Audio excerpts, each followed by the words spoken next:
Hello, hello, hello. Hello, hello, hello, hello, hello. Mic check 1 2, mic check 1 2, mic check 1 2, mic check 1 2, mic check 1 2, mic check 1 2, mic check 1 2, mic check 1 2. Can you hear me? Can you hear me? Can you hear me? Can you hear me? Can you hear me? Can you hear me? What's going on, people? Welcome back. Random show settings, random show settings, random show settings, random show settings. What's crack-a-lacking? Day 18. Day 18. Day 18. Day 18 of 31. What's crack-a-lacking, people? How you doing? How you feeling? Talk to me. Wherever you may be right now, talk to me. Let me know what you're saying. Let me know how you're feeling. Let me know what you're saying. Let me know how you're feeling. Let me know how you're saying. Let me know how you're feeling. Welcome back. Big up Jordan Ray. Big up Minus. Big up Addy Z. Big up Young God Vibes. What you guys saying in the stream chat? What you guys saying in the stream chat? We're back. We're cooking like cooked crack. What's going on, people? Day number 18. Day number 18. Day number 18. We're here. We're here. We're ready to go. We're ready to go. For episode, I think number 482. I think it's 482. I think it's 482. It should be 482. It is. Is it 482? Is it 482? Yes, it is 482. Big up. Episode number 482 of the Random Show, coming at you live and direct from a London Coast location, somewhere with East London. How you doing, people? How you feeling? How you doing, people? How you feeling? How you doing, people? How you feeling? How you doing, people? How you feeling? Hope you're good, hope you're well, hope you're good, hope you're well. Today's stream earlier on was a little bit rough around the edges. Apologies for that. My computer, I ended up having like 17 windows open. I didn't want to close the windows down because I'm a fucking weirdo, and then ended up kind of overhooking the computer, and I think that's what made the microphone cut out and in. So if you did watch the recent part, I'm going to add the timestamps later so you know where to jump around, but there was a bit in that episode where it was like, you know, cutting in and out. So apologies for those of you who had to listen to that, but I thought I need to get it out regardless to keep up with the marathon. Hope you guys can understand. Hope you guys can understand. But today's show will be high on fun, high on quality, high on fun, high on quality. Fingers crossed, fingers crossed. But big up everybody for tuning in. I appreciate all of you. Big up my nuts. Is Chin the most clapped Asian? No, I don't think so. I don't think Chin's the most clapped Asian personally. I don't think Chin's the most clapped Asian. I think there's plenty of other clapped Asians out there. I think there's plenty of other clapped, all types of different races. We're all clapped in our own way. Big up Young God Vibes. Appreciate the faith for Young God Vibes. I know you're lying. I know you're lying, Queen, but I appreciate the kind words anyway. I know you're lying, but I appreciate the kind words. Big up Addy Z. Big up everyone in the stream chat. I appreciate you. Smash the like, hit subscribe, all that good shit. As I mentioned prior, I know it's annoying for those of you that are not members. I know it's annoying for those of you that are not members, but please forgive me.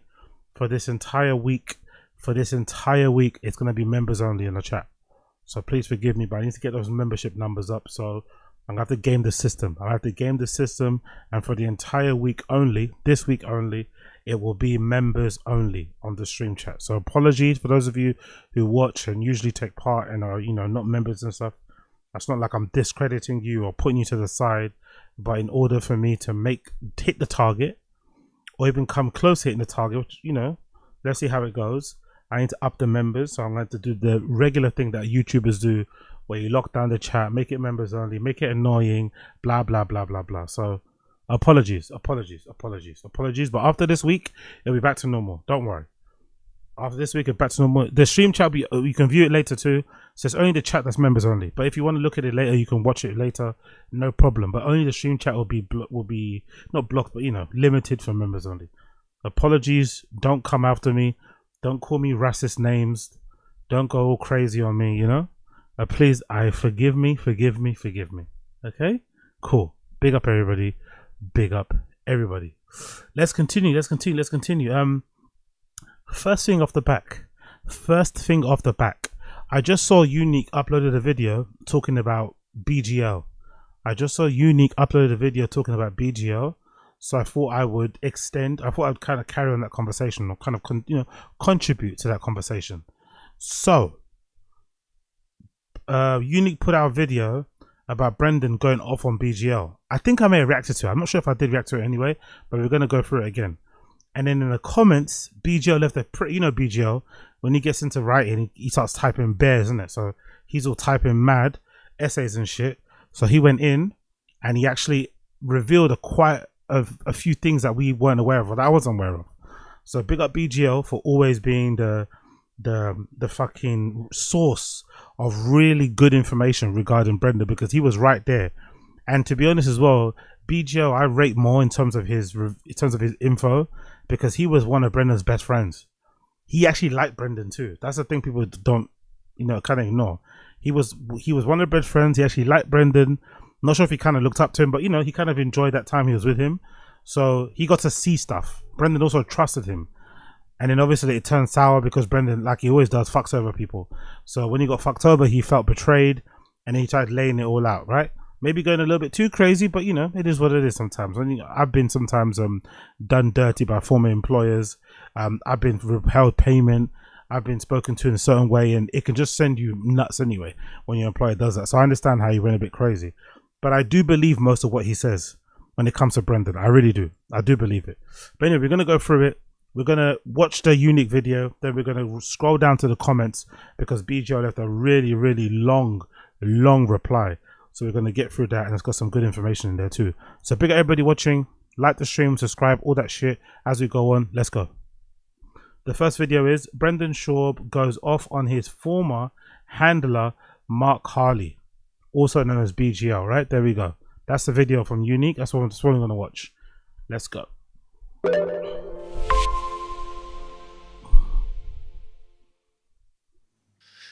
Overall, banning cell phones in schools is a good thing. It's a distraction. You definitely don't want them in classes, stuff like that. But in a small chance there's a mass shooter, you do want them to call you. Hold on. These are the questions that fans are asking him in fucking on the Patreon. So that's the thing, that honestly, content makes no sense, innit? I think somebody made a point the other day. I think it might be Meerkat. Big up Meerkat Mob from that being said. I think Meerkat Mob made this point the other day. I think it was him. He was like, oh, when sometimes you try and explain like how DSP is a thing, right? Dark Side Phil, someone who I fucking hate when it comes to live streamers, right? But he seems to make hundreds of thousands a year despite being an absolute piece of shit. And I remember Meerkat Mob on one of those streams, maybe it was that being said, he said something like there's no explaining people like DSP. It just is. In the same way that, Sophie Rain, that OnlyFans girl, gets like 80 mil a year. There's no explaining it. None of her content is probably worth 80 mil a year, I would imagine. But it's just a thing. There's no explaining it. So I think this is a thing. So some of us on the stream, myself included, we kind of like, kind of don't understand why Brendan shares so much stuff about his kids and thinks anybody cares, right? Who fucking cares about your kids? Who cares about their baseball? No one gives a fuck. But we're probably in the minority, because there are some people out there that do give a fuck about his updates regarding his family and his kids and them playing baseball and shit, because clearly people are paying money on the Patreon to ask him a question about does he think phones should be banned in schools, and what the fuck? So I get both sides. I lean towards both. I love how you pronounce both. Can't you just pronounce it regularly, like the normal way? Both. Kids not having them. Big up Grown Baby Golf. Love you too, brother. But I can see where you come from. That's a tough one. Who's the worst guest? This is Joseph. Who's the worst guest you guys have ever had? One where you just thought, God, this guy sucks. Don't be shy and don't give a political answer. Jesus Christ, bro. Like people like to complain about my fucking clipping and sometimes, clickbaity, misdirecting nature, but fucking hell, big up Unique. He touches a video, Brendan goes off on his former handler, and it starts with Brendan answering a question about whether kids should have school phones in schools, and then it also It continues on with another question that has nothing to do with the title. So there's 2 questions in this video before it gets to the title. Big up Unique. Unique doesn't give a fuck. But to be fair, when it comes to Unique though, with his clickbaiting, I think it works well because I saw in on YouTube, it's just about an engagement, right? It doesn't really matter if you watch the video, I'll click off of it, if you dislike because he's clickbaiting it. The fact that you're just watching it anyway is the most important thing. So I think Unique has hacked the system in that way. He doesn't give a fuck. Big up my guy Unique. We had a guy who Brian brought on a long time ago who's a porno director, and A, it was really boring, and B, it was really sad. And we got done. I looked at Brian, I'm like, dude, that sucked, and I feel disgusting, and we didn't air it. Interesting, isn't it? Considering the amount of things they've both done to women in their private life, right? Considering both of the things, or considering some of the things that Brian's been accused of, that he's allegedly done behind closed doors, it's kind of rich that they're getting on their high horse and looking down on a porn director, isn't it? But I guess it's different when you see it in your face, right? It's one thing talking about porn, but when you meet people who actually work in the industry, maybe it kind of grosses you out. So maybe they've got a point there, but it's just funny. Brian's been accused of literally R-wording women, and here they are, disgusted that a porn director's like, all right, mate, all right. Also, wasn't Brian recently on a podcast with a couple of porn actresses, right? That one where he fucking got mugged off. The one where they did a prank, like there was a boyfriend coming in, and he was jealous, and then Brian just ran away. This alpha male guy, man, I do wrestling, boxing guy. He just ran straight away. I swear those 2 girls were ladies of the night or worked in the adult entertainment industry. So that's funny. Can do a pod with them. Can do a pod with the ladies, but can't sit down with the director and have a conversation. Okay. Misty One Design, would I be able to design some new merch? Sure, dude. Fire them away. Email the Fire and the Kid shop@gmail.com. For Brendan, here's a question. Would you do a clip for Patreon? Fucking hell, Unique, bro. There's like 4 questions. Is it because he wants to get over a certain time limit? There's like 4 questions here that have nothing to do with the title. I love that he's just ripping this content from the Patreon, just putting it up on his channel. He's a legend, honestly. I wonder if this is going to get him in trouble, though, with that other lawsuit. I wonder if this is going to get him... Can you actually get in trouble, lawsuit-wise, for ripping people's content on Patreon? It's probably not... It's not polite, right? It's not a polite thing to do, but can you actually get in trouble for it legally if you take someone's content on Patreon and put it up on YouTube? Because Unique is not caring at all. He's getting his £5 worth. He's getting it. I wonder if he signed up to the Patreon with his actual name. Or if, that'd be hilarious. And imagine if they block him. They find him and they block him for the Patreon. That'd be hilarious. I love that. When we take 2 of your cars on a track and race Brian, it would be something different since you like fast cars. You can have lap time at trials against him so you don't get hurt. And for Brian, if you could have a Pakistani celebrity there live, who would you choose besides Brendan? Hey yo, read slowly, bro. You don't have the diction, the pronunciation. You don't mean to read like that, bro. Read slowly, please. And question for Chin, how'd you get started in music? As far as the lap time, Brian's just not into it, so I think content would suck because he would, after 20 minutes, would just not be fun on camera. I think the better one would be filming me and Rogan, because Rogan has some badass cars. I have some badass cars. He has way more expensive cars and way more cars than me, but I do have some stuff that could cause some issues for him. Like, I'm staring at my Demon 170. Now, going straight, he doesn't own a single thing, including his plaid Tesla, that wide-body Tesla that can keep up with that Demon 170 on a track in a straight line. And then he has some trucks, but my TRX twin turbo would kick a fucking mud hole in whatever truck he has. I love like the weird... I love the weird energy since I've had Rogan, right? It's competitive. It's kind of like taking the piss. I don't know. It's a strange energy as with Rogan. It's a really odd energy, you know? It's a really odd energy. When he's in front of him, obviously he's sucking him off. But whenever questions like this come up, he wants to like prove. He's like, no, we're the same. We're on the same level. I got some things. He's got some. But to be fair, it's an interesting suggestion. But the most interesting thing for me is just the lack of Rogan on Tfatk. Like that's a question that I would love to ask him. Actually, it's a pointless question because he wouldn't answer it. You just laugh or say something like, "I can't believe you're that interested." You know, that kind of just try and reverse it and try and say you're too parasocial. But it is an interesting question to ask. Why isn't Rogan, one of their big friends, a person that has them on his show a lot, why hasn't Rogan been on their show once? He's been on Flagrant, but he hasn't been on Tfatk. And don't say the Tfatk episode where he told Brendan to quit from the UFC. That doesn't count. They filmed in his studio. Why hasn't Rogan been sat down in their studio once in their entire history? He's best friends with Brendan. He's best friends with Brian, He's close with Brendan. And he's never once gone on their show. If anything, they need him. They need him now more than anything. If anything, Tfatk need a Rogan bump more than anything. That will do wonders for their fucking channel, wonders for their ad revenue, wonders for their ads. They might even get new ads off the back of it. They might even get more ads off the back of that one appearance. If you did them a solid and just put them on the show, or just came on the show, sat down and walked up those fucking horrible stairs and sat down on that fucking on that little studio ledge thing, mezzanine I think it's called, right? He'd actually do them a big favor if he did that. But, for some reason he doesn't. I don't know why, but that would be a good question. Because the content idea he says is quite good. Yeah, him and Rogan doing laps around the track, that'd actually be a good idea. But Rogan hasn't even appeared on your pod. I doubt very much he's going to do a racetrack day thing with Brendan. He's not going to do that. Number one, he doesn't really share his cars or talk about the stuff that he owns that too much anyway.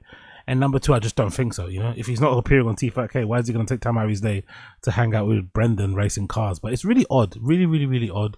Really, really odd. Young Old Vibes. I thought you couldn't post paywall content. Probably will be brought up in their lawsuit. I thought you couldn't post paywall content. No, Young Old Vibes. I'm not too sure. To be fair, I'm not too sure.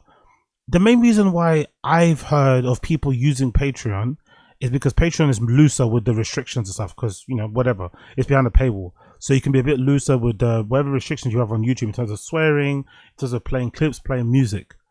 That's what people use Patreon mainly for. And now people are using Patreon sometimes to circumvent or to kind of supplement whatever they're making on YouTube or whatever streaming platforms. But I don't know if it's actually a law, like a stipulation that says you're not allowed. I'm not sure if that's true. But obviously, if you post content on Patreon, most likely it's going to be stuff that includes music, clips and stuff. So you can't upload it onto YouTube because it's going to block it. Like stuff that like for instance, that roast of Kill Tony that I did ages ago, right? That roast of the roast of what's his name, Tom Brady. That roast of Tom Brady, there was a clip from what's his name, Nikki Glazer. I was trying to upload on my channel for time.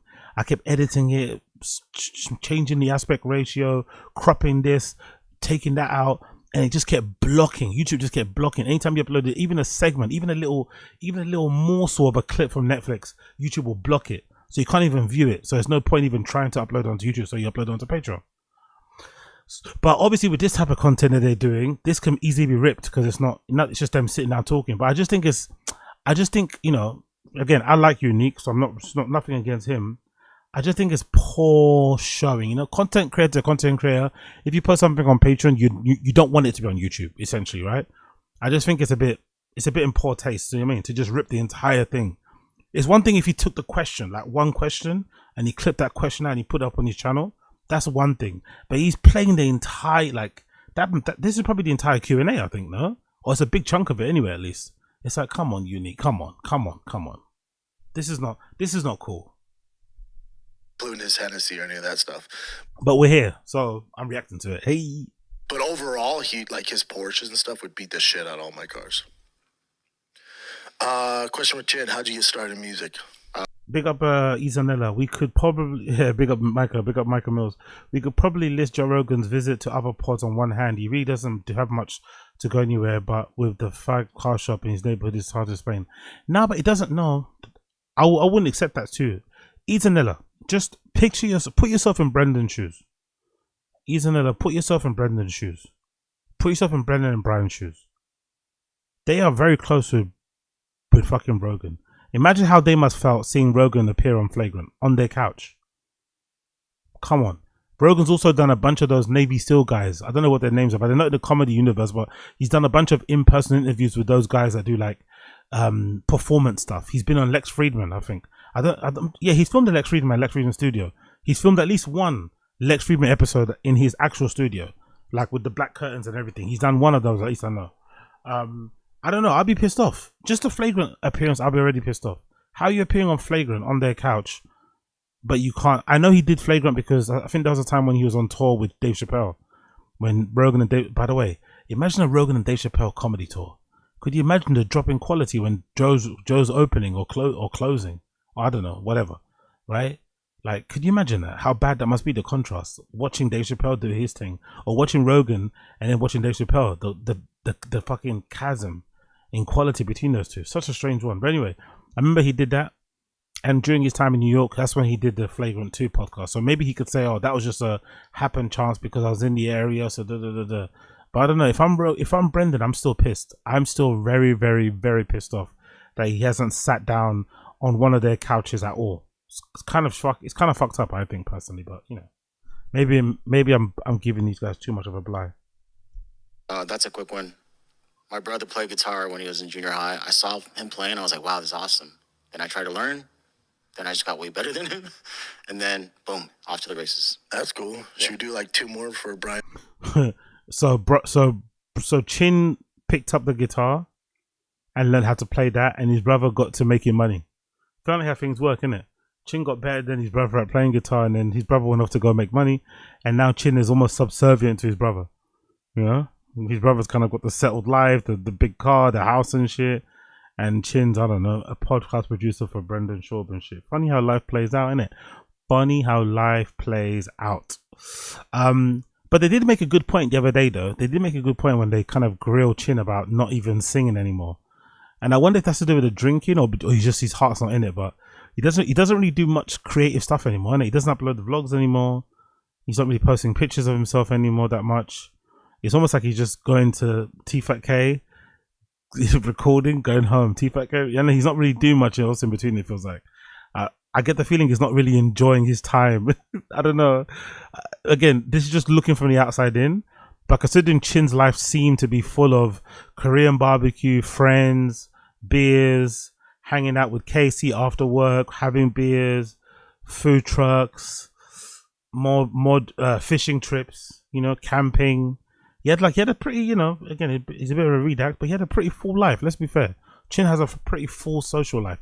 Going to see his extended family, showing off that he has a family that's half white and shit, you know, by marriage. Like he loves showing us all that stuff. Now all of a sudden he doesn't show anything. Now it could be he's not depressed, and maybe he's just deciding not to show much of his personal life because he's getting trolled a lot for it. So he'd rather not invite that energy. That could be the reason. But I don't know. It's just a bit strange. I get the feeling he's not really enjoying his time out there in Texas. But I could be wrong. And loses his shit. You want to do it now, or do you want to? Let's do 2 more. All right. Boulder Johnny 007. Has Brian ever owned a car for pure performance and fun, or have his cars always been gay? I'll answer that. They've always been gay. He's just not into it.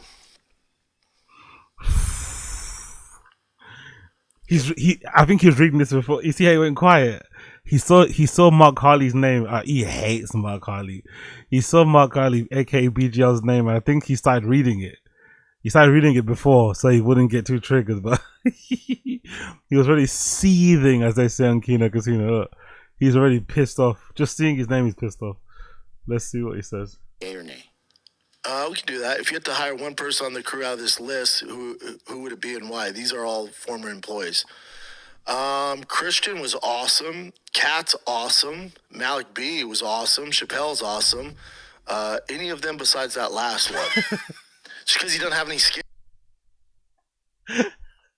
So you know what? Now I know what he was thinking about. I think he was thinking of an answer, like a snappy, witty, comedic answer. That's why he came out what he came out there. Because I think he's not being, you know, he's trying to be funny and trying to be a cunt. But I think he was actually thinking of what to say. In that moment where he paused, he was looking at the question, but he was also thinking of what to say. Skills. Like and that's the reason he doesn't work here anymore. He just didn't have skills. He was an assistant, but he was a friend. So I was trying to find something for him. There's just nothing for him to do. Weird, isn't it? He says that because I swear, even before I read BJ's response, I remember BJ always saying that he was doing a lot of the editing and stuff, clipping and shit. He was helping Brendan with like captions and all this malarkey. So it's like, did he really have no skills though? You know? And also being someone's assistant is also a skill, no? Going to get all the Diet Cokes and shit, just hanging around, booking stuff, looking after this, looking after that, giving somebody a whiskey through the bushes. That's a skill. You're not going to go get it, so someone has to get it for you. It's a job, you know? So I don't think that's fair to diminish what BGL did. Don't get me wrong, I didn't like it. You know, I wasn't a big, because BGL during that period was a real cunt. I think even he will admit, even in that period, he was a real cunt. When he was defending Brendan all over the Reddit, I think he might have played a part in getting, who's that famous Redditor on the Tfatk subreddit? I think they're back now under you know, under a pseudonym or under another name, sorry. But I forgot the guy's name, but there was a person on there who BGL kind of went after, and you know, that person ended up having to delete their account because of BGL's constant paragraph lengths, replies and shit. So BGL was a bit of a cunt back then. So that, to me, that means BGL was riding for Brendan. I think riding for Brendan, being his fucking guy, that's a skill in itself too. He helped you. I mean, like, I don't think that's fair to say, oh, you didn't have no skills. Like, well, he had skill enough to hang around with you for long enough, didn't he? Come on. And also, it says something about you if you're hiring somebody that doesn't have any skills. What does that say about you? You know what I mean? Hiring somebody that's like, you don't run a charity, mate. That's it. He isn't your fucking childhood friend that you owe something to. This is some random guy that you met. I'm not even sure how they even met. Did they meet in a gym? I don't even know how they fucking met. But they met, you know, randomly in his fucking big age, and he's acting like, oh, I couldn't find anything for him because he's useless, and yeah, I had to. Come on, bro. Come on. And I'm sure he'll make reaction videos and blah, blah, blah. He's obsessed with me. It's weird. But that's the thing, though. Maybe BGL is obsessed with Brendan, right? And I think the obsession with Brendan is somewhat warranted because, again, just from the outside looking in. But BGL strikes me as somebody who probably thinks of themselves, I won't say highly, but thinks they're a smart person, thinks they're a creative person, funny person, whatever, right? Also, you know, he's going for it when it comes to the content. He did that sick commercial for Super Bowl, so big up him for doing that and shit. So I get his obsession with Brendan because when you're someone like BGL and you've been grafting as long as he has, just constantly around the entertainment industry trying to make it happen for yourself, and then you see Brendan making the strides that he's made in his career, but he's like an absolute capital R redact. I can get why BGL can be like, what the fuck is going on? Like, how? You know? Plus, you got to see, as Brendan would say, how the sausage was made, right? You got to see behind the scenes just how dumb, just how useless, just how like lacking in talent and anything and Brendan is. And he just couldn't wrap his head around like how he's like so much more successful than him, right? Brendan pulling up to the studio in like Porsches and Ferraris, and fucking BGL, I think, if I'm not heard correctly, he was getting BGL was getting lifts, I think, from Chin or something. I think he was getting lifts or Ubers there. So I can understand why he was obsessed a bit. The obsession was a little bit of a jealousy type of thing, a little bit, which again I think is understandable if he's somebody trying to make it in the industry, and Brendan's kind of done more than him probably in that space of time, you know, despite, you know, whatever. Maybe most of it obviously is connection with Rogan, but I get why he's had that kind of obsession. I really do understand it to some extent. And again, that obsession worked in Brendan's favor when he was his friend, because fucking BGL was the only person out here defending Brendan loudly in the Reddit, on the YouTube comments, everywhere, riding for him. You know what I mean? So I think that obsession kind of served Brendan well, and now he's trying to act like you have a gun. Yo, big up Gitsy. BGL at night thinking, is Boppa more talented? exactly. You probably questioned a lot. Honestly, that's the truth. Like, again, maybe I'm reading too much into it and I'm just kind of making up narratives that don't exist. But I do get that feeling a little bit like he just couldn't wrap his head around it. Like, how? You know, just how? And I think when it comes to lolcows, when it comes to internet stuff, you just have to accept that it just is what it is. There's no explanation behind it. It just is what it is. There is no explanation behind it. I think RM Brown, pick up RM Brown, he does a really good job of like highlighting that stuff. He'll be reacting to some fucking right-wing YouTuber person, and you look at the videos and be like, fucking hell, like 2 million views in like a day, you know, like why? Doesn't make sense. Who knows? You know, some of it's bought, some of it just is what it is. You just enjoy the content and keep it rolling, or don't, you know. It's weird, so enjoy it. Is that it? Oh, by the way, he's taking the piss out of BGL doing a reaction. He says he's weird, enjoy it, he's obsessed, but he could have easily just not answered the question. He knows how BGL is. He knows how emotional he gets. He knows how crazy he gets. He knows that they've got actual problems because they're allegedly, according to BGL, they're in court sorting out an issue right now. I think due to unfair dismissal and shit, right? So they've obviously got problems. They've obviously got beef to a certain extent. So if you're Brendan, really and truly, just ignore the question. Isn't it hard? Isn't it? It's not that hard, really, isn't it? Just ignore the question. Ignore the question, and I think it's perfectly okay. But he doesn't, and then he's kind of complaining that he's gonna make a reaction. Well, just stop the reaction by ignoring the fucking question. But he's a Lolcow.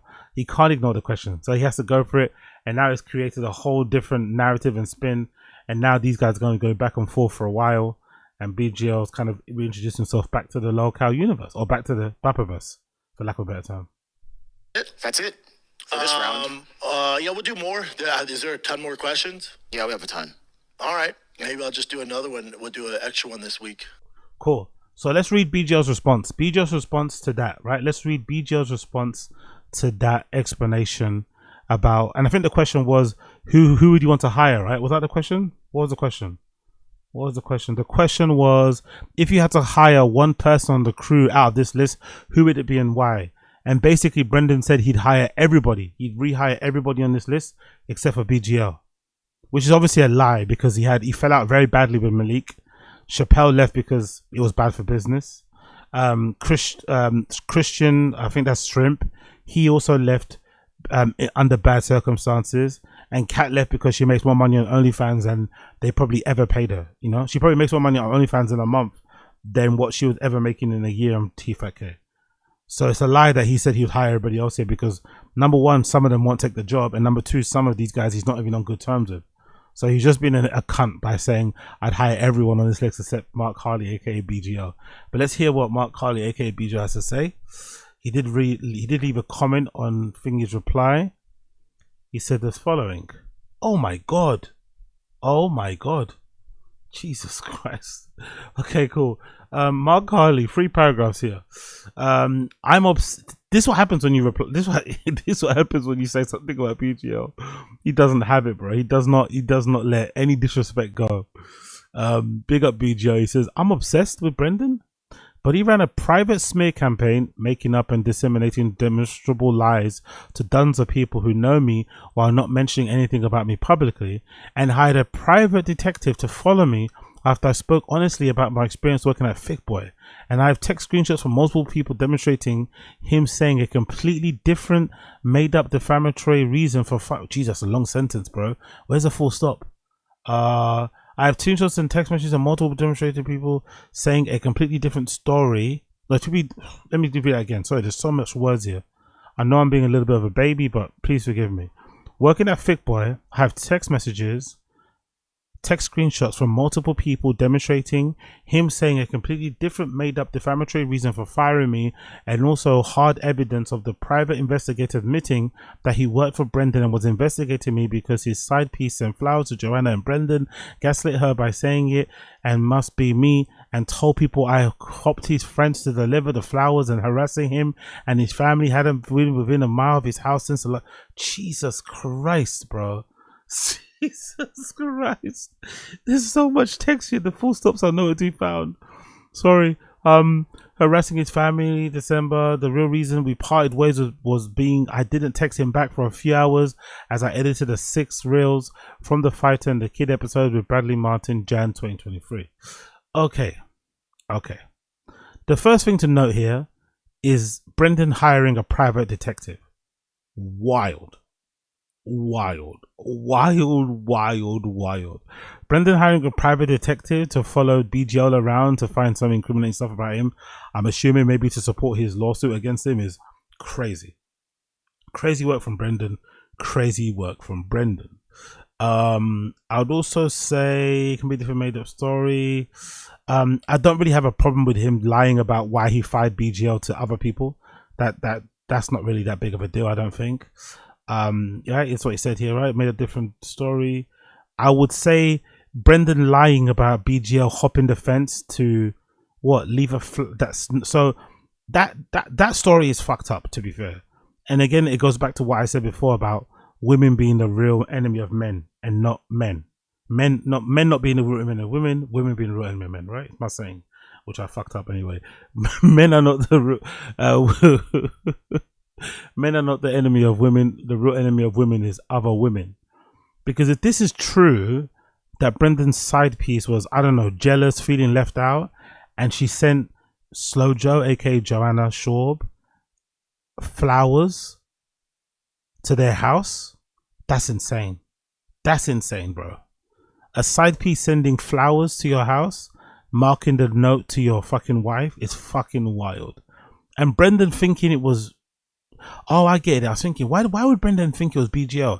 Brendan doesn't think it's BGL. I think Brendan told his wife it was BGL. You know, that's what happened. Let's be real. Because Brendan's wife, you know, bless her, cute lady, lovely lady, probably, I'm assuming, in real life. But she does seem like she's not that bright. And when Brendan tells her something, she seems to just believe it. So when Brendan tells her, oh yeah, what you call it, that video of uni that posted of me, of that girl handing me a note, that's lies, it's fake, blah blah blah, I saw my kid's life and shit, then she believes him. I'll buy your mama a house, I swear, I didn't do it. And I think in this case, he probably just told his wife, hey, these letters aren't from a side piece, this is from BGL, who's trying to break us up. You know, I think that's what happened. I'm sure Brendan told his wife, these are not from the side piece, these are the flowers and this note, this is actually BGL trying to fuck with me. And because BGL and Brendan had a problem at that time, Slow Joe made the easy conclusion that, oh yeah, that must be true because him and BGL aren't getting along anymore.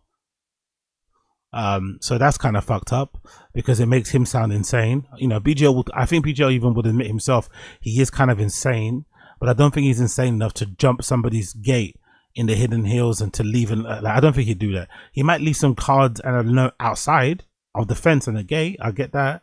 I could definitely see BGL doing that, but I don't think he'd hop the fence to leave the card. I could be wrong though. Continue. Next paragraph. I have no skills.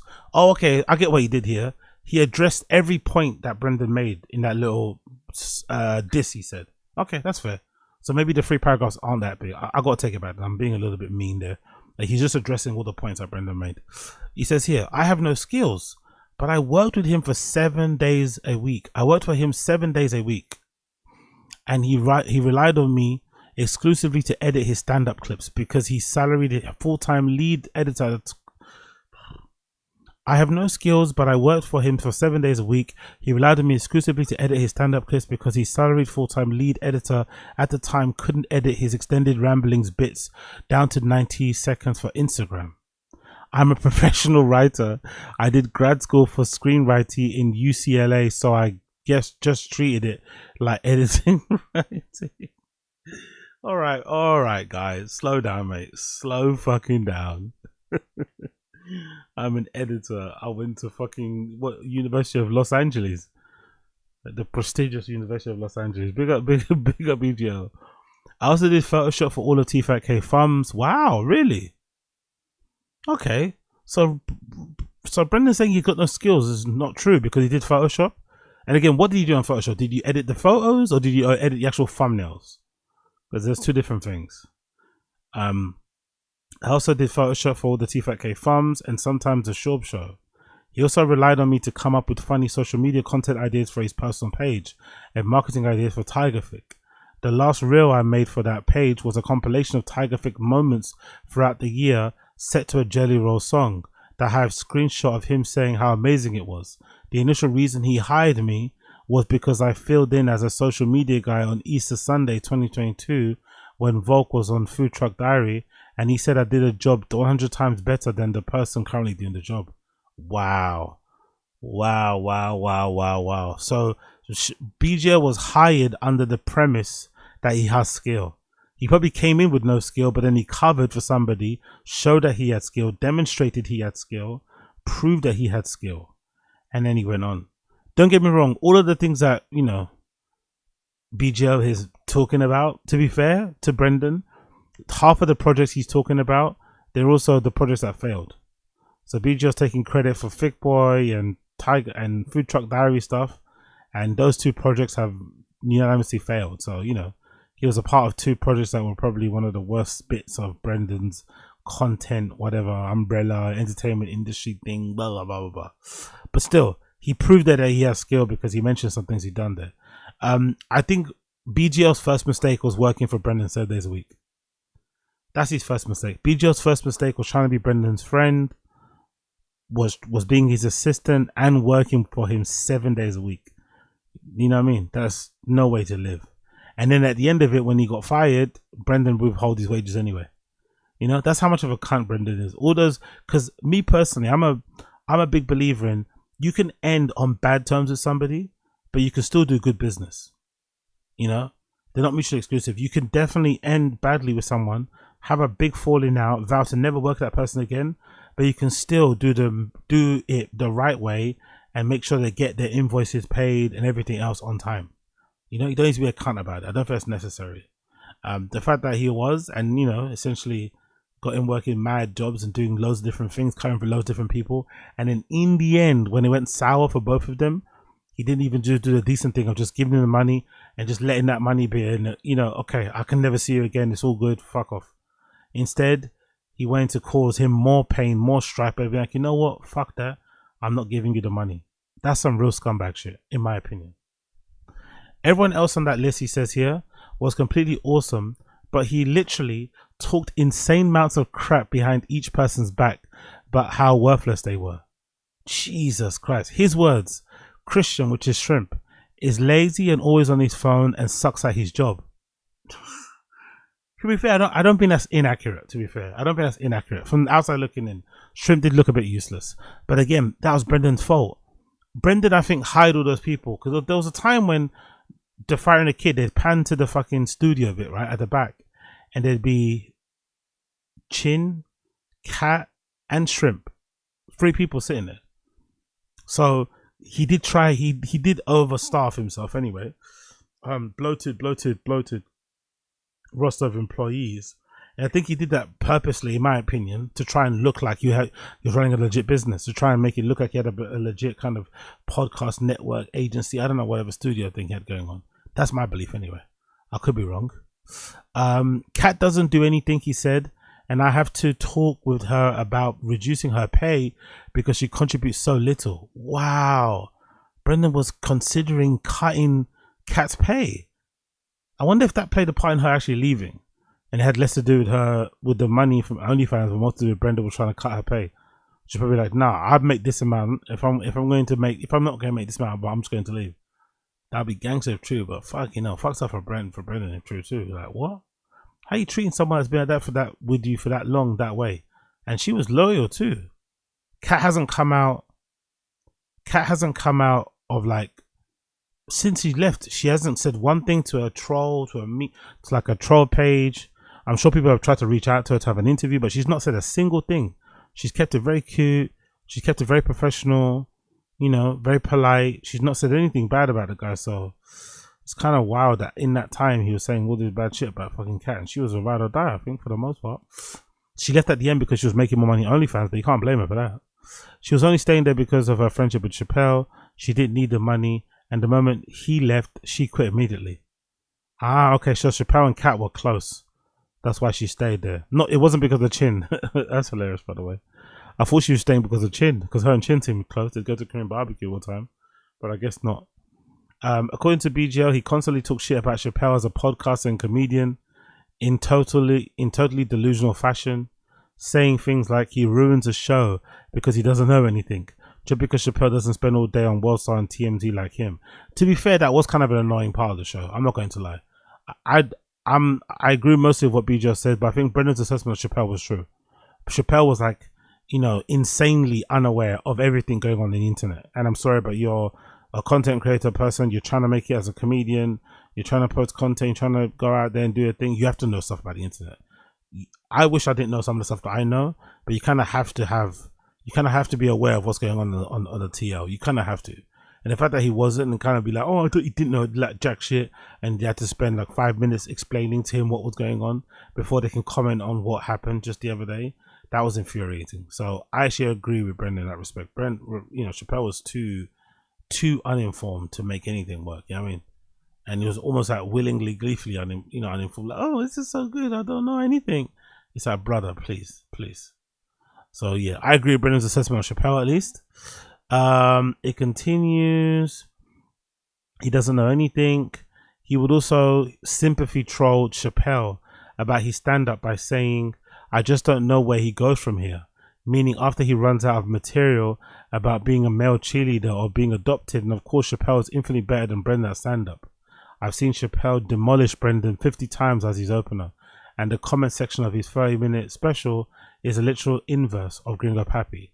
And Malik, Brendan hated Malik. He treated him like crap. On air, he spoke about him 10 times worse than his back. I won't make it. Yeah, that's true. But we know that's true though. I need to get that episode. That's something I need to put on my list that I'll find out, that I'm going to promise I'll do a reaction to on the fucking, maybe I'll do it on the Patreon. But there's an episode of Tfatk where Callan mentions Chappelle for the first time, and that was the genesis of the hate. Brendan hated Chappelle because Callan would also always talk about Chappelle. Callan would also always talk about Malik. Brendan hated Malik from the start because Brian would always glaze Malik, like overly. Like even more than this guy he's with now. But he glazed Malik about being athletic. Oh, he played D2 basketball. He's ripped. This black guy, he's super charismatic. He gets all the ladies. Like legit, he'd be glazed. You know how Brian is with men, right? And it used to really piss off Brendan. And I think one day he brought him up, and then they brought up his picture or his Instagram profile on the screen. And Brendan started hating super hard about him not having raps, this, that, long frame. You know, it's easier to be ripped like that when you're that tall and lanky. I don't know, just hating. And I think that was the genesis of the hate, you know. From then onwards, it was just standard hate. Didn't matter if he joined, always hating. So I'm going to try and find the episode. It's a random Tfatk episode, but it's buried in there somewhere. So I'm not surprised to hear about that. Brendan's comments about Chappelle's stand-up. Strange if true, innit? Brendan allegedly saying about Chappelle, I don't know where he goes from here. Meaning after he runs out of material. Like, surely what we've seen so far with comedians is that they never run out of material. If they do run out of material, what they do is that they just fucking beat the material that they have, you know, down to the fucking ground. They rinse it fucking out. They rinse every fucking drop they can of whatever material, whatever hacky premise they know and love. You know, fucking Bert with his t-shirt off is a good example. You know? So I don't like this idea of like, oh yeah, he would run out of material. Not really. Just double down, triple down on the thing that you know best. You're never gonna run out of material that way. But yeah, interesting observation there from Brendan, according to BGL, sorry. And then he continues at the end. He says, "Don't worry, I won't make a reaction video. I'll wait till we settle our little 150k plus dispute in California labor court. Then we'll talk about it." Skills. Wow. I'm surprised it's that much. When he first spoke about not being paid by Brendan, he mentioned it was a couple 100,000, right? Or no, a couple thousand. I wonder if that figure is for like, you know, the time is taken, stress, all that malarkey, if just add on top. But I think he was looking for, like, if I'm not mistaken, was he looking like for like 5 grand or something, or 10 grand? Or did I read it incorrectly? Maybe that's what it started off as and now we're here. But Jesus, 150k plus is insane. Did he write more here in the comments? Nope. But that's what he wrote, right? That's what he wrote so far. It's all fake. No one does this doofus about merch. He's doing what he does with Papa. So yeah, that's what we got from fucking BGL. Big up BGL, man. Good response. It's actually good to hear that he's not online as much. I don't feel like. I think he got banned from the Tfatk sub, I think, ages ago. So he doesn't really post on there too much. I'm sure he's got another account, but still. And obviously he's doing well in terms of his commercials and shit. Last I checked, him and Luana are now married, which is good. They're off and on, toxic to the 10th degree, the relationship. You know, they're meant for each other though, let's be real, do you know what I mean? They're both just as bad as each other, so I'm glad they're able to fix that and work that out, so that looks good. So yeah, he's doing better, man. He had a commercial, that Super Bowl commercial that he was in, for that, I think it's a fridge company or something, so big up him for that. So yeah, everything's looking up. Everyone that leaves Brendan, obviously their life turns around, man. Their life turns around, so big up BGL. Oh, big up Black American. Was it 15K? Okay, that was it. Yeah, I remember it was like a figure that was not 150K though. So yeah, maybe just added extra zero on it just to do that. You get me? Big up Noodles. I've seen Chappelle and Bobby Lee at the Hollywood Improv at the time. Bobby Lee broke up with Kalila. What did you think of Chappelle then, Noodles? If you saw Chappelle there, what did you think of Chappelle?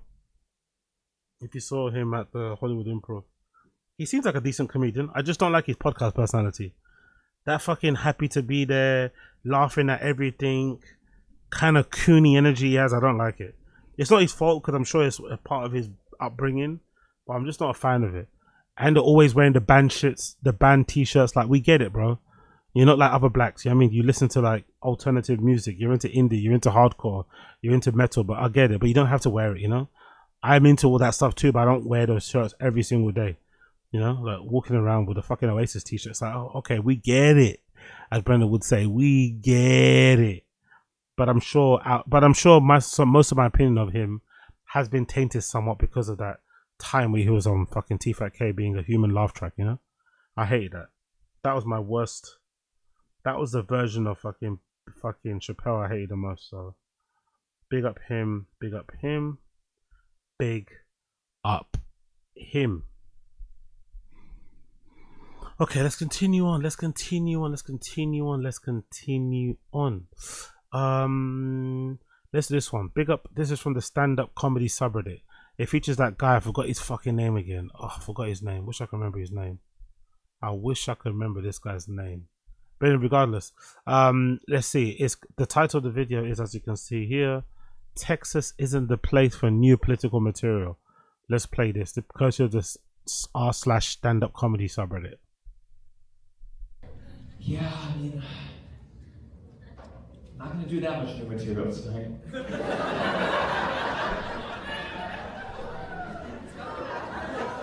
I didn't even say a single thing. No, do it, thanks. That's how you know someone's trying to get you to do something in your best interest. They go, do it, do it. Are you kidding? I mean, fuck, this week terrified me. I'm also a crowd work comedian.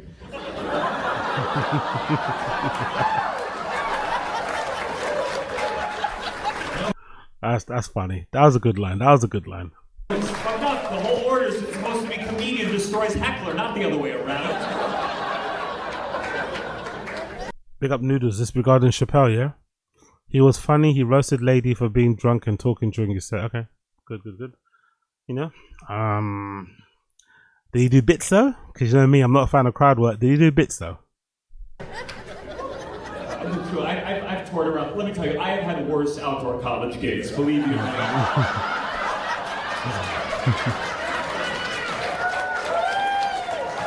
That's it! You understand? That's fucking it, okay?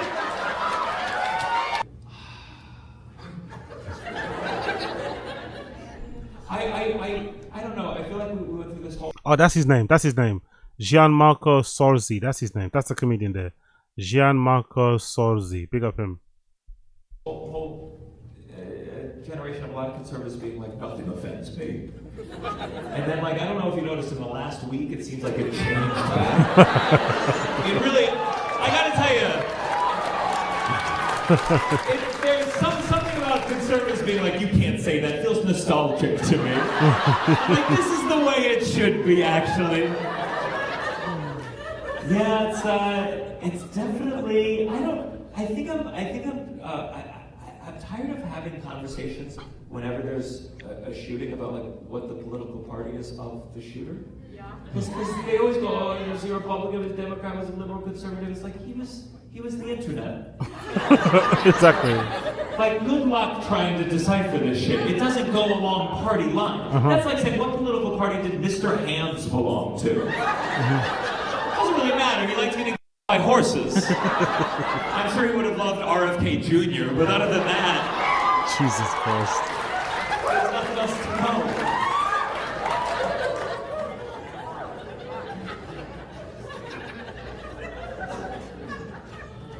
I don't know.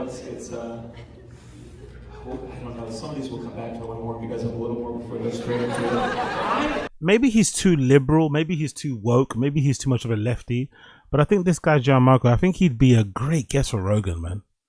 I think even just the little tension they'd have politically, societally, you know, I think it'd be a real good interview. It'd be a real good episode of Rogan if he had him on. Like, honestly, I'd really fucking, it kind of put some life back into the fucking show, you know? Honestly, it really would. But Rogan's never going to have this guy on the show, ever, ever, ever, ever, ever. But I think it'd be actually a good conversation to have. Like, hey, what's your opinion on what's been going on? What's your opinion on comedy? Like, from the other point of view, you know? But he wouldn't do it. I would not want to do it so bad. You know how like some like older conservatives, how do I explain to my child what a gay man is? That's how I feel trying to explain to my mom what a groiper is. I'm like, she shouldn't have to. She's too old to. This is. I don't know, mom. They're like virgins, but I'm scared of them, man. Big up, Softies. Charlie Kirk died? I didn't even know he was sick. Yeah, it's been a lot, isn't it? It's been a lot. It's been a bit too much. It's been a bit too much lately. I've seen Hassan Piker, right? I've seen Hassan Piker, also known as Hassan Abbey. I've seen him absolutely milking this Charlie Kirk assassination, isn't it? Absolutely milking it, unapologetically milking it, man. He has I think he has an article in the Wall Street Journal, I think. There's an article in the New York Times he's wrote, like an essay. I was meant to debate Charlie Kirk before he died. Like, he's milking this Charlie Kirk death, man. Jesus Christ. Just no shame. No shame. Big up Solaces. Can I say that's what's been so interesting about trying to figure out the whole shooter thing is that, you know, basically what I think a lot of conservatives want to say after Charlie Kirk got shot, they want to be like, would they deep down you say, oh, we need gun control, but they can't say that. So instead they're like, trans bullets. I do think it's funny that some people are comparing Charlie Kirk to Martin Luther King Jr. because there are, oh yeah. But I think it's funny because Charlie Kirk hated Martin Luther King. That's like saying, Donald Trump's the RuPaul of politics. It's like,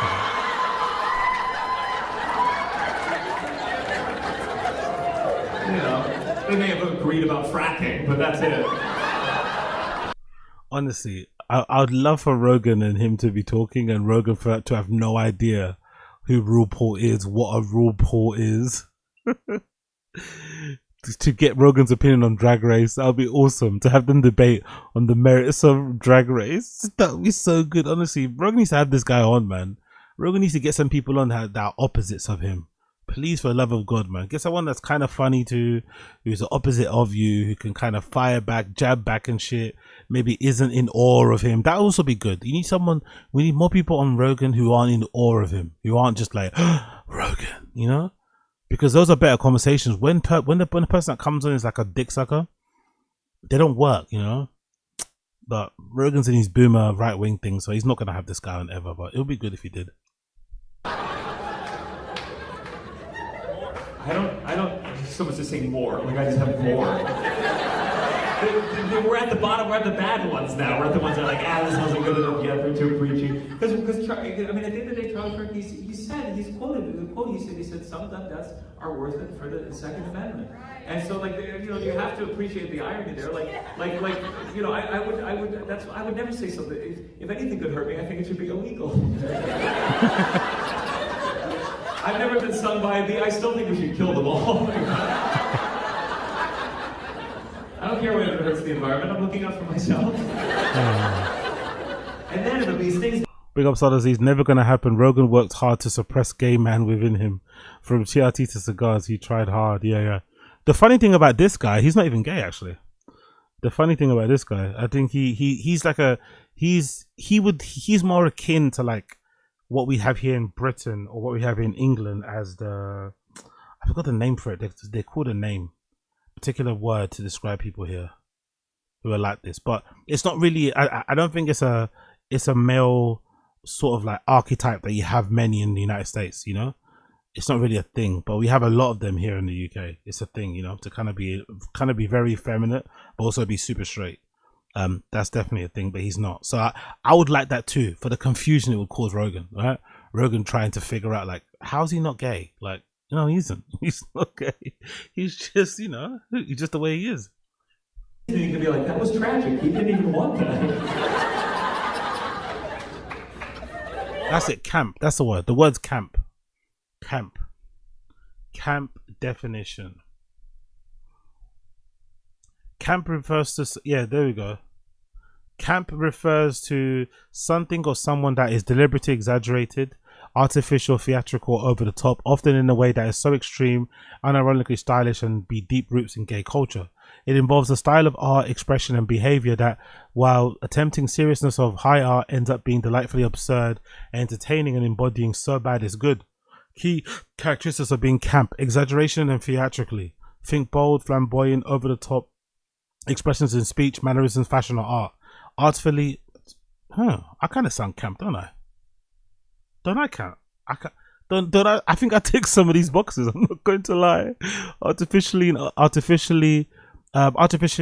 and artifice, a conscious embrace of the artificial, often in contrast to the natural or the mundane. Irony and humor. Something can be considered camp if it's so bad in an attempted seriousness that it becomes funny, or a sophisticated appeal. Juxtaposition of high and low culture. It has it can fuse elements of pop culture with high artistic traditions in an unexpected way. I wouldn't say pop culture is low culture, to be fair. I think low culture basically means underground, but I could be wrong. Association with queer culture. Camp has come a long way in complex history within gay culture and communities where it's emerged as a form of ironic expressions. Example: an exaggerated outfit or performance, intentionally theatrical and perhaps a little tacky. A movie outrageous concept, deliberately over the top. Yeah, so that's camp. That is camp. Basically non-threatening. I wouldn't say non-threatening is a bad word to say, because a lot of camp guys, or just gay guys in general, they can fight, you know? When you've grown up your entire life being fucking persecuted and shit and being taken the piss out of, you definitely develop an ability to turn on the violence. So I think this idea that gay people are non-violent, or queer people, or people from that community, is not really true. You know, it's probably very far from the truth. They obviously try and be peace, love, and happiness, disco balls and fucking glitter and, you know, whatever. But if you do press their wrong buttons, then it can get dicey very quickly. But what do I know? See, I don't have a lot of jokes about this week, because I think I'm going to test out that material when I'm in a state where guns aren't legal.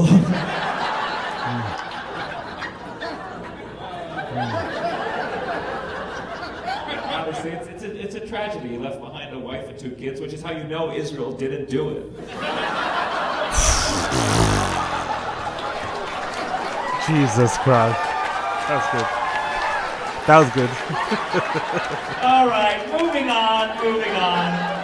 Let me just say this. If you're gonna go, listen, I didn't agree with the guy on everything, can you at least be a little more specific? If I like pudding pops, I'm not gonna be like, well, I didn't condone everything Cosby did.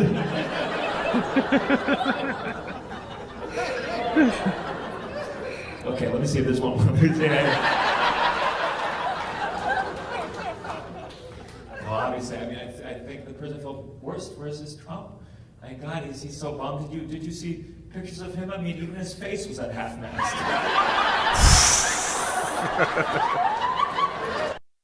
That was good. That was good. That was good. Big up Gianmarco. Big up Gianmarco. Hopefully see him on Rogan soon. If he goes on Rogan soon, I'm gonna take credit for it. I'm pitching him for Rogan. Hopefully he goes on Rogan too. If he goes on Rogan, thank me for it, okay? Thank me. Let's continue.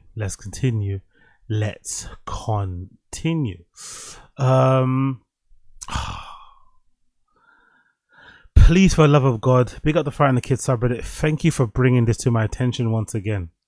I think I play this once every 4 months, maybe 2 months. But I always say to you guys, when you guys say, oh, what is one of your favorite Brendan lies?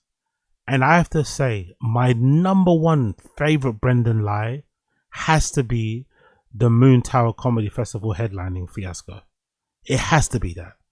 that was one of the best arcs, one of the best sagas to happen to the Bappaverse in the fucking ages. It was fucking brilliant at the time. I lived it. You know what I mean? I was involved. I was there every step of the way from the moment that Brendan incorrectly, because even to this day, I don't really know the genesis of it. I don't know what the actual start, how it happened, because essentially Brendan got booked to play at the Moontower Comedy Festival, a big comedy festival that was happening at that time. A lot of big comedians are on there. And surprisingly, Brendan was booked, right? Because, you know, he's not a good comedian, hasn't been doing it for long at that time. And, you know, whatever, everyone's surprised. But I think because of the way the flyer was designed, and maybe because Brendan was like a known podcast name, they put his name in bold. But you clearly could tell by the flyer design, they did, you know, some promoters do this thing where you kind of drip feed, you kind of stagger the release of everyone performing at your event, so to build up the hype and to ensure you get ticket sales, right? You kind of drip feed the fucking acts. So I think whoever designed the flyer designed a version that had Brendan's name in bold, but you could tell that wasn't his like standing on the lineup. That wasn't to say he was a headliner. That was just his name because he would happen to pass. He happened to be on the first drop of that flyer, you know? But for some reason, Brendan either interpreted it like he was a headliner, or he flat out lied and knew he wasn't, but just said he was so he could feel like a big dog. I don't know. Either way, everyone spotted that straight away, kept calling him out for it, and then he kept trying to ignore it. But then over time, people were contacting the Moontower Comedy Festival organizers to get clarification on where he's performing. Then they found out he's performing in some tent that was far away from the main arena. And then eventually, that tent he was performing at, I'm not too sure if he ended up having to cancel because he didn't sell enough tickets, or if he cancelled because he was afraid that there would be no one there and there'll be that epic picture of him performing on the stage with no one. I don't know, but some reason he cancelled last minute. But it started off amazing because he was like, I'm super proud of myself, I got booked to the comedy. Like, he made it into such a big deal when he knew he was lying, and then in the end he ends up cancelling with little to no explanation. It was fucking hilarious. Let's play this. Comedy festivals are interesting. The comedy festivals are interesting though, because it's like, I mean, I don't even know if you need to do them. I think if you're starting out, or unless you're a huge headliner like Burr or someone, it doesn't make a ton of sense. So this is an interesting clip, right? This is an old clip before he got announced as the headliner for the Moontower Comedy Festival. Because he wasn't involved, naturally he started shitting on comedy festivals. Everyone in that room is a proper comedian, Bobby Lee's brother included, and they're like, no, comedy festivals are pretty important, right? At that time anyway, for you to progress in your career and shit, options. So they were looking at him like, what the fuck are you talking about? And obviously, roll on a couple of months, couple of years, he gets booked to a comedy festival and he's fucking whacking himself off over it. It's fucking, honestly, he's so full of shit, that guy. Why not? Because just financially, it doesn't make a ton of sense. Yes, if you're newer, I could fly break even or Austin you're out. and do my own show and make probably double the money than what the Moontower would pay you. But again, like he fundamentally misunderstands everything, innit? Everything was a grift and a chance to make money. Surely, if you perform at a comedy festival, from my experience anyway, and this is just talking as an aspiring DJ, when you get booked for a festival, you don't really make money on like if you're an up and coming person, I think if you're bigger, it's different. But if you're an up and coming person, you don't get booked for the comedy festival for the money. You get booked for the comedy festival. You agree to do that gig for the connections, for who you're gonna see, who's gonna see you. You know, hanging around with your peers and shit. That's why you do the comedy festival. So you'd probably do it for free or for just covering your fucking accommodation and flights, because what you'd get out of it would be worth more to you than anything they could pay you in terms of a fee. And also to increase your chances of getting booked there, you just would offer it for free so you can just get a chance to network and kind of, you know, perform in front of the right people. But Brendan's looking at it like, oh, why would I perform there if I just do my own show and get all the money? But that's not the point though, innit? If you want to be a proper comedian, or if you want to, you know, evolve in the entertainment industry and go certain places, going comedy festivals is probably somewhat important. But Brendan didn't understand it back then. Oh, so it's a money thing. You don't go for the experience. So like when you were in Austin doing Moontower, I was literally an hour away doing a theater in San Antonio. And then just announced on my birthday. It's very rare I celebrate things, but headlining the Moontower Comedy Festival in Austin, Texas, April 22nd through the 23rd. I think Brian knew he was laughing in it. I think Brian knew he was lying about this headline. I think Brian definitely knew that he was lying about the headline. I think he was. that little look he gave, that look to the ground, the look he gives to Brendan. I think Brian knew. I think Brian knew, but he didn't want to say nothing. I think he knew. I think he knew he was lying back then. Through the 23rd, I'm at the new Cap Cities out there. 2 shows Friday, 2 shows Saturday. And then April 22nd through the 23rd, I am headlining the Moon Tower Comedy Festival. Your boys in Austin at the new Cap Cities. 2 shows Friday, 2 shows Saturday. And then the big boy Moon Tower Comedy Festival is April 22nd through the 23rd.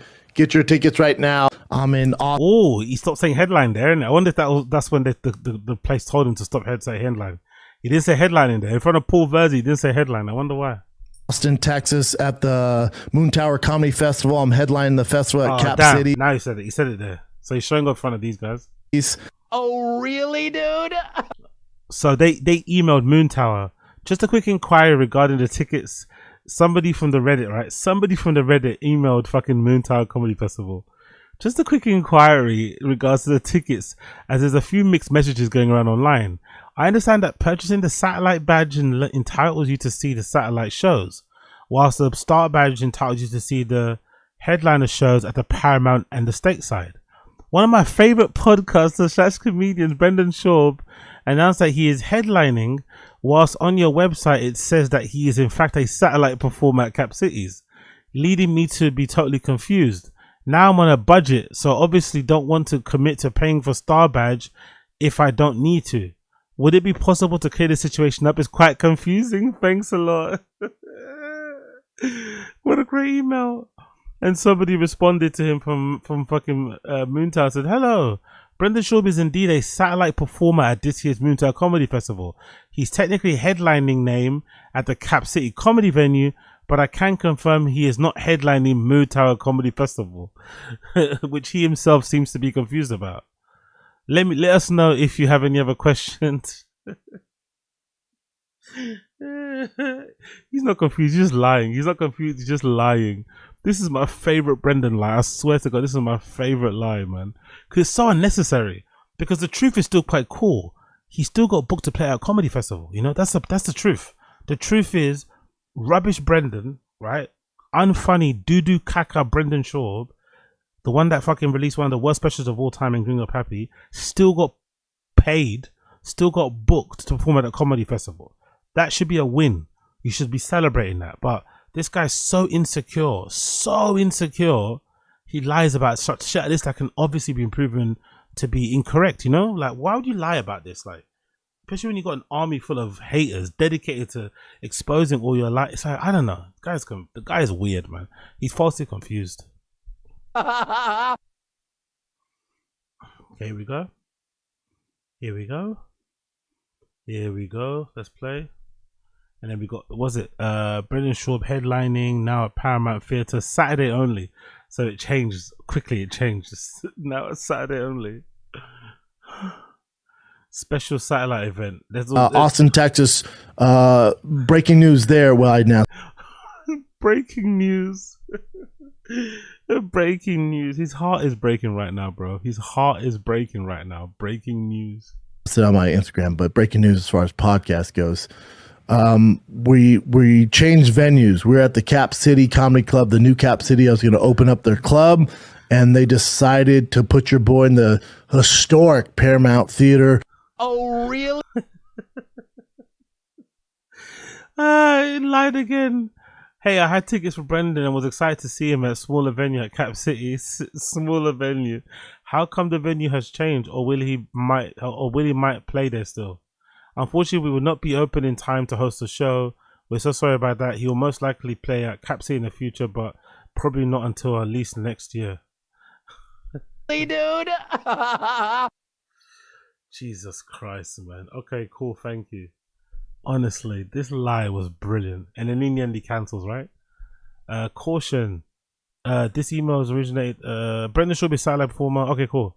Hey, I'm thinking of, so there's someone emailing them again. Someone emailing fucking Moontower once more. I'm thinking of coming to the festival, but just need to confirm something.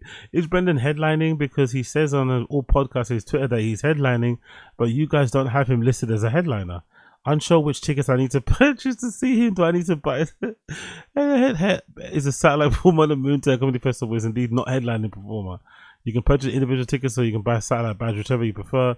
Please be advised the badge holders are given priority to satellite shows. If you purchase a smaller, you'll be eligible for refund.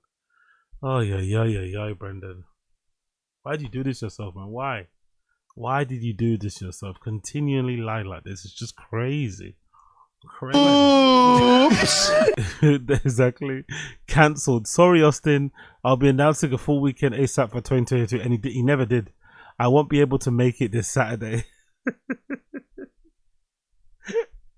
I thought you were headlining.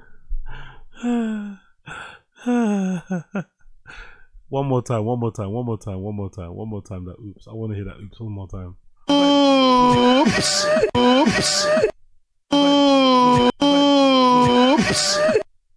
So good, so fucking good. One of my favorite lies of Brendan ever. One of my favorite lies of his fucking ever, man.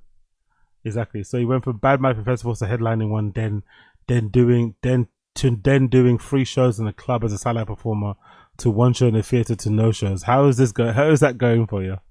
Be cool, man.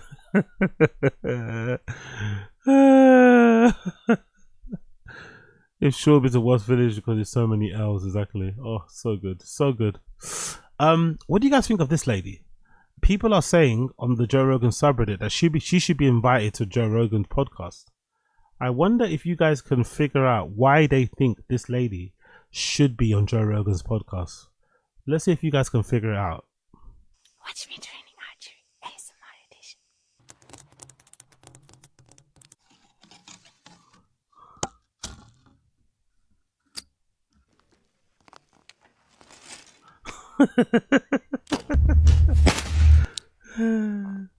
Did you guys work it out yet? Do you guys work out why this girl could be a good guest to go on Rogan?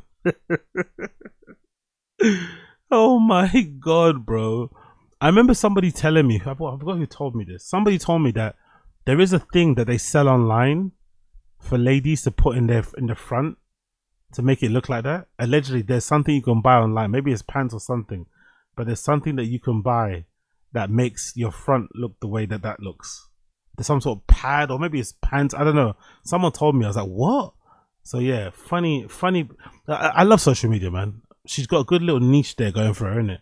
The ASMR, the no bra on, the bottom bit, the little jiggle when she fucking pulled the fucking bow was hilarious. The little recoil she did, because on the other angle she doesn't do it. She only recoils herself when the camera's behind her, right? Look, this is really funny. Look at this bit. That little jiggle. But then when the camera's at the front, she doesn't jiggle, you know? So it's only for the boys at the back. It's only for the boys who are looking at the back. Big up her, man. Big up her. What kind of honestly content is so funny? But to be fair, she'll probably make it on Rogan. This lady will probably make it on Rogan before Gianmarco does. Gianmarco has no chance ahead of this lady. Has no fucking chance. Let's move on. Shapiro and Bill Maher. Shapiro had a bit of a tete-a-tete. Shapiro and Bill Maher. Ben Shapiro and Bill Maher had a bit of a tete-a-tete. Let's see what happened here. If there's a shooting at a synagogue, it is very likely to be either a white supremacist or a radical Muslim. If it is a shooting of a Republican politician, it is very likely to be a trans Antifa Marxist shooter. That is just not true. We don't know what this kid is. We do know this kid was of the left. We do know that. We do know what? That this kid was of the political left. That is according to contemporaneous reporting from The Guardian as well as Tablet Magazine today. It's 2 days out. We don't know shit, but we don't know shit. That's true. We don't know anything. We don't know jack shit. Honestly, the haste, like, I guess it happens all over the world, but we're seeing it happening in America. American politics, the haste at which they want to label this kid is just bizarre, isn't it, politically? Like, surely doesn't matter, no? The guy killed a guy in cold blood, sniped him from 150 yards away, had his neck exploding in front of all his friends, wife and kids and shit. Like, come on, bro. Does it really matter that what political leanings he was in? Like, maybe let's have a conversation around how that kid got to that place. You know, trying to condemn the action, make sure that people know that that's not cool, no matter how much you disagree with somebody, as opposed to, oh, like, I don't know, because surely you can hate that kid without knowing that he's a lefty. No, you don't need extra encouragement to not like that kid. You don't need extra encouragement to disavow. You know, like, you don't need extra encouragement, really. It doesn't matter if he's a lefty or a right, or he's from the far right. The fact that he did that should be the problem. Instead of trying to label him, it's so bizarre, categorize. I just don't get it, man. Obviously, I know why they're doing it, for their own political gain, monetary gain and shit. But God almighty.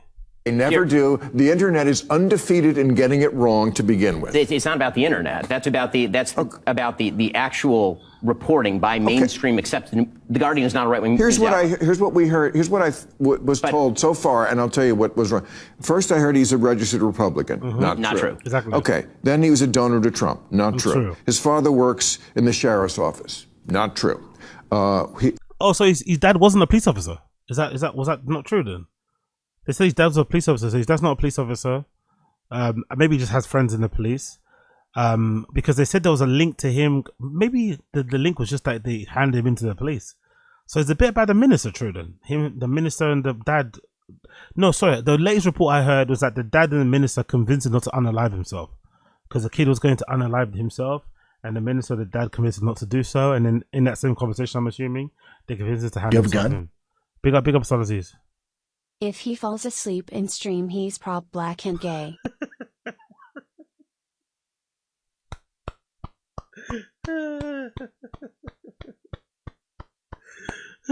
Brilliant. If he falls asleep in the stream, he's probably black and camp. That's it, black and camp. Let's not say gay, black and camp. Big up us disease. That's fucking brilliant. Touche, sir. Touche. There was a picture of him wearing a pro-Trump shirt. Not true. Member of the Democratic Socialists of America. Not true. We don't know what he is. Well, how are you so sure he's of the left? Now, I agree, when you write on a bullet, what did he write on the bullet? Catch this fascist, which is also a gamer thing. Okay, but now I'm hearing he may have been part of that group for whom Charlie Kirk was not right-wing enough. You mean the Groypers? Yes. I mean, so that would. You're sure he's not that? I'm not sure that he's not that. A minute ago you were sure what he was. Hold on, Bill. I like that. That was the best bit. I like that.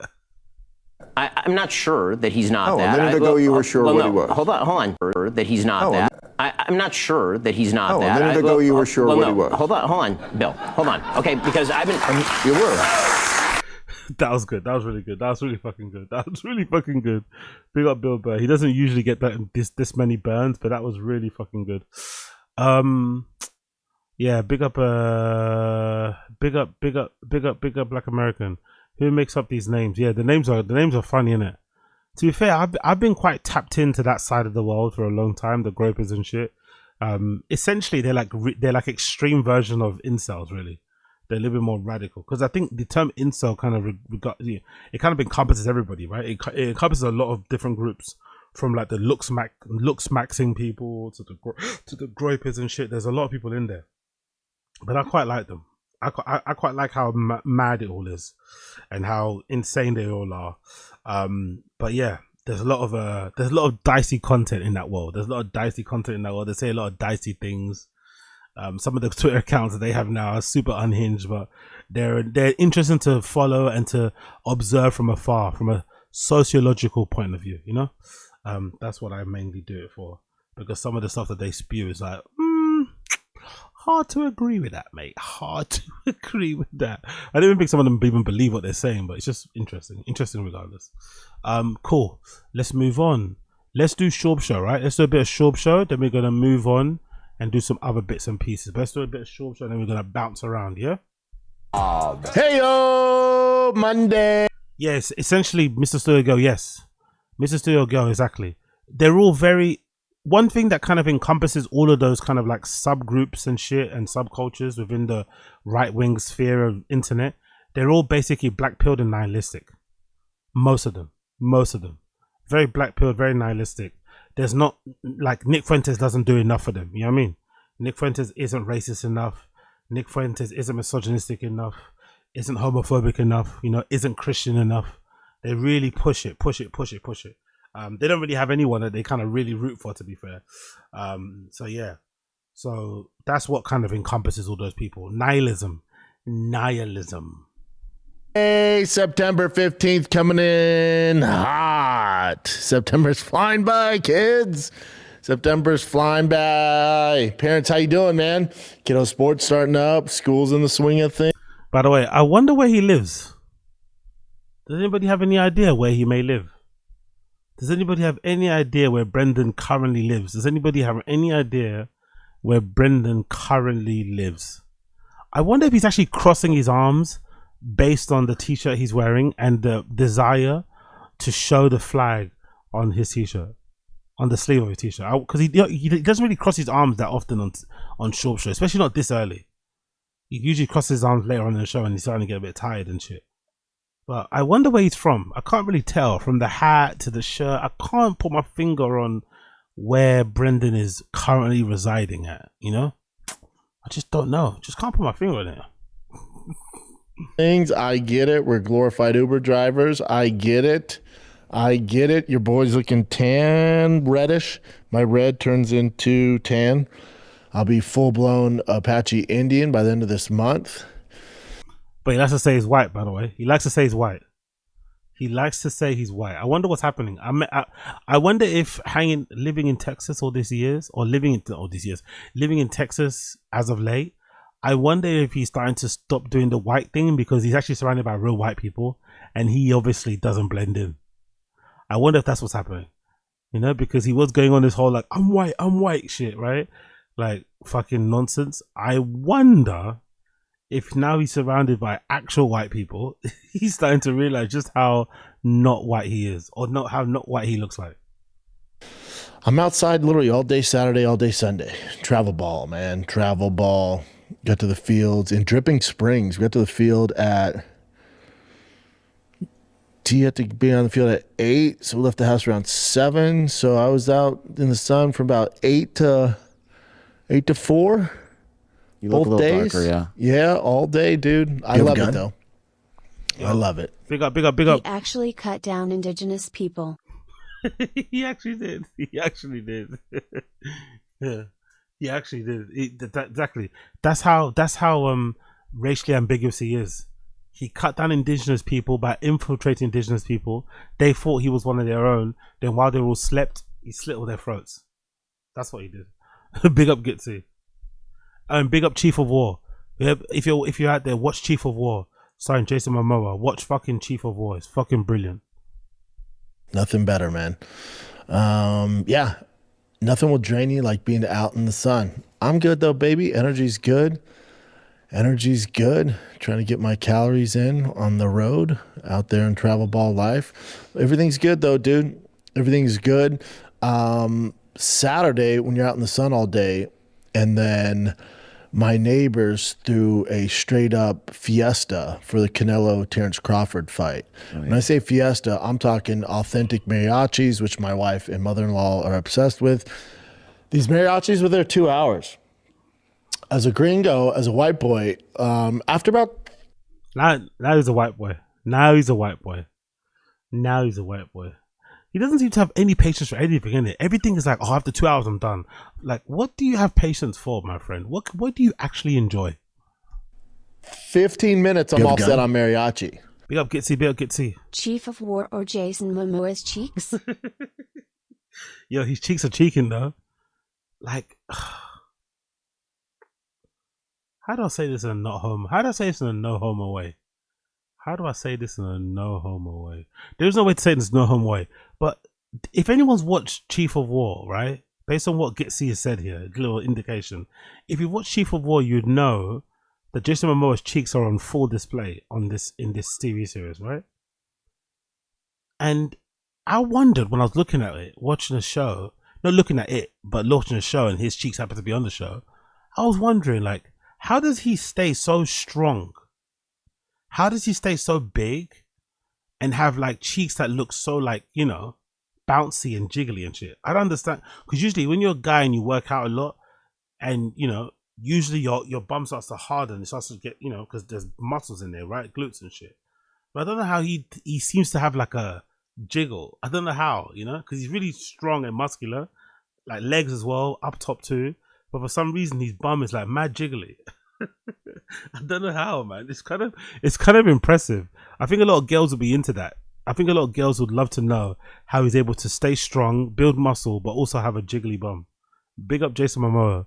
Big up Jason Momoa's cheeks. And big up Chief of War. Mexicans are not. They enjoyed the entire 2 hours. The problem is mariachi. I don't know, for you whites out there, if you've never had mariachis, they're loud. Yeah. Loud. And I couldn't hear anything as the fights and football was here or hair? Loud. And I couldn't hear anything. Hair or here? Loud. Yeah. Loud. And I couldn't hear anything as the fights and football was going on. So I asked them to put on the subtitles. And that was my night for literally 2 hours. But it was fun. Here's the thing, though. With boxing, it's not the UFC, right? UFC, let's say they go, all right, card starts at main card. Even prelims. We'll stick with main card to make it easy. Main card starts at 8 p.m. Central Time. There's about 5 to 10 minutes, and then the fighters are in the ring. From the cage walk, the build up, about 10 minutes usually, and then you're off to the races, and what you're tuning in for starts, and you're seeing two guys fight, and that's why you tuned in at 8 o'clock. In boxing, I looked it up. So my neighbor goes, yo, man, party starts at 7. Party starts at 7. I went, oh, interesting. So you're gonna do you're gonna have the party all throughout the entire card. And he goes, sure am. And he goes, Canelo and Terrence Crawford, if you look online, it says they're gonna walk at 10 o'clock Central Time. And I said, yep, but it's boxing, so there's no way they walk at 10. I would assume it's gonna be a little later because boxing. Now, Dana, leading up to this Crawford-Canelo fight, his gripes with boxing is the pacing of the broadcast and all the shit that they do. And obviously, you know, on all these other promotions, it's a bit of a shit show. They have dancing, they have singing, they keep throwing it back to the desk and the broadcasters, and it's terrible. It's terrible. It's awful. And so Dana's whole issue is, now that I'm involved in boxing, it's gonna be a different product, and the pacing's gonna be better. And he's notoriously, to quote him, said, yeah, they basically do a podcast in between the fights or building up to the fights. And I'm like, yes, get him, Dana. That's what I'm talking about. Thank God TKO's in boxing. Here we go. He's gonna change the pause, man. He's not your friend. Yeah, get him, Dana. Yuck, bro. He doesn't like you. You don't like him too. You don't have to lick his ass while you're making the point. Just make the point. Yeah, get him, Dana. Ugh. Ew. Face of boxing. And then you realize that Ali Ashik, or whatever the hell his name is, the Turkey Ashik, the guy who basically owns the world. Whatever his name is. I wonder if he'd know his name if he was white. Whatever his name is. If he was a white billionaire, he'd know his name. But because he's Middle Eastern and foreign, he doesn't want to know his name. Okay, cool. But then if Turk said something about him in a good way, he'd be fucking dressed up like a fucking Dubai prince. He has all the money in the world and does whatever he wants. It was like very cool, but it's boxing. We're gonna do it my way. You realize Dana and his team don't have as much power as they thought, because that was the exact same product we're always used to. The pace. Now I wonder, right? You know the pacing, right, of like boxing fights or boxing cards. Is that mostly to like?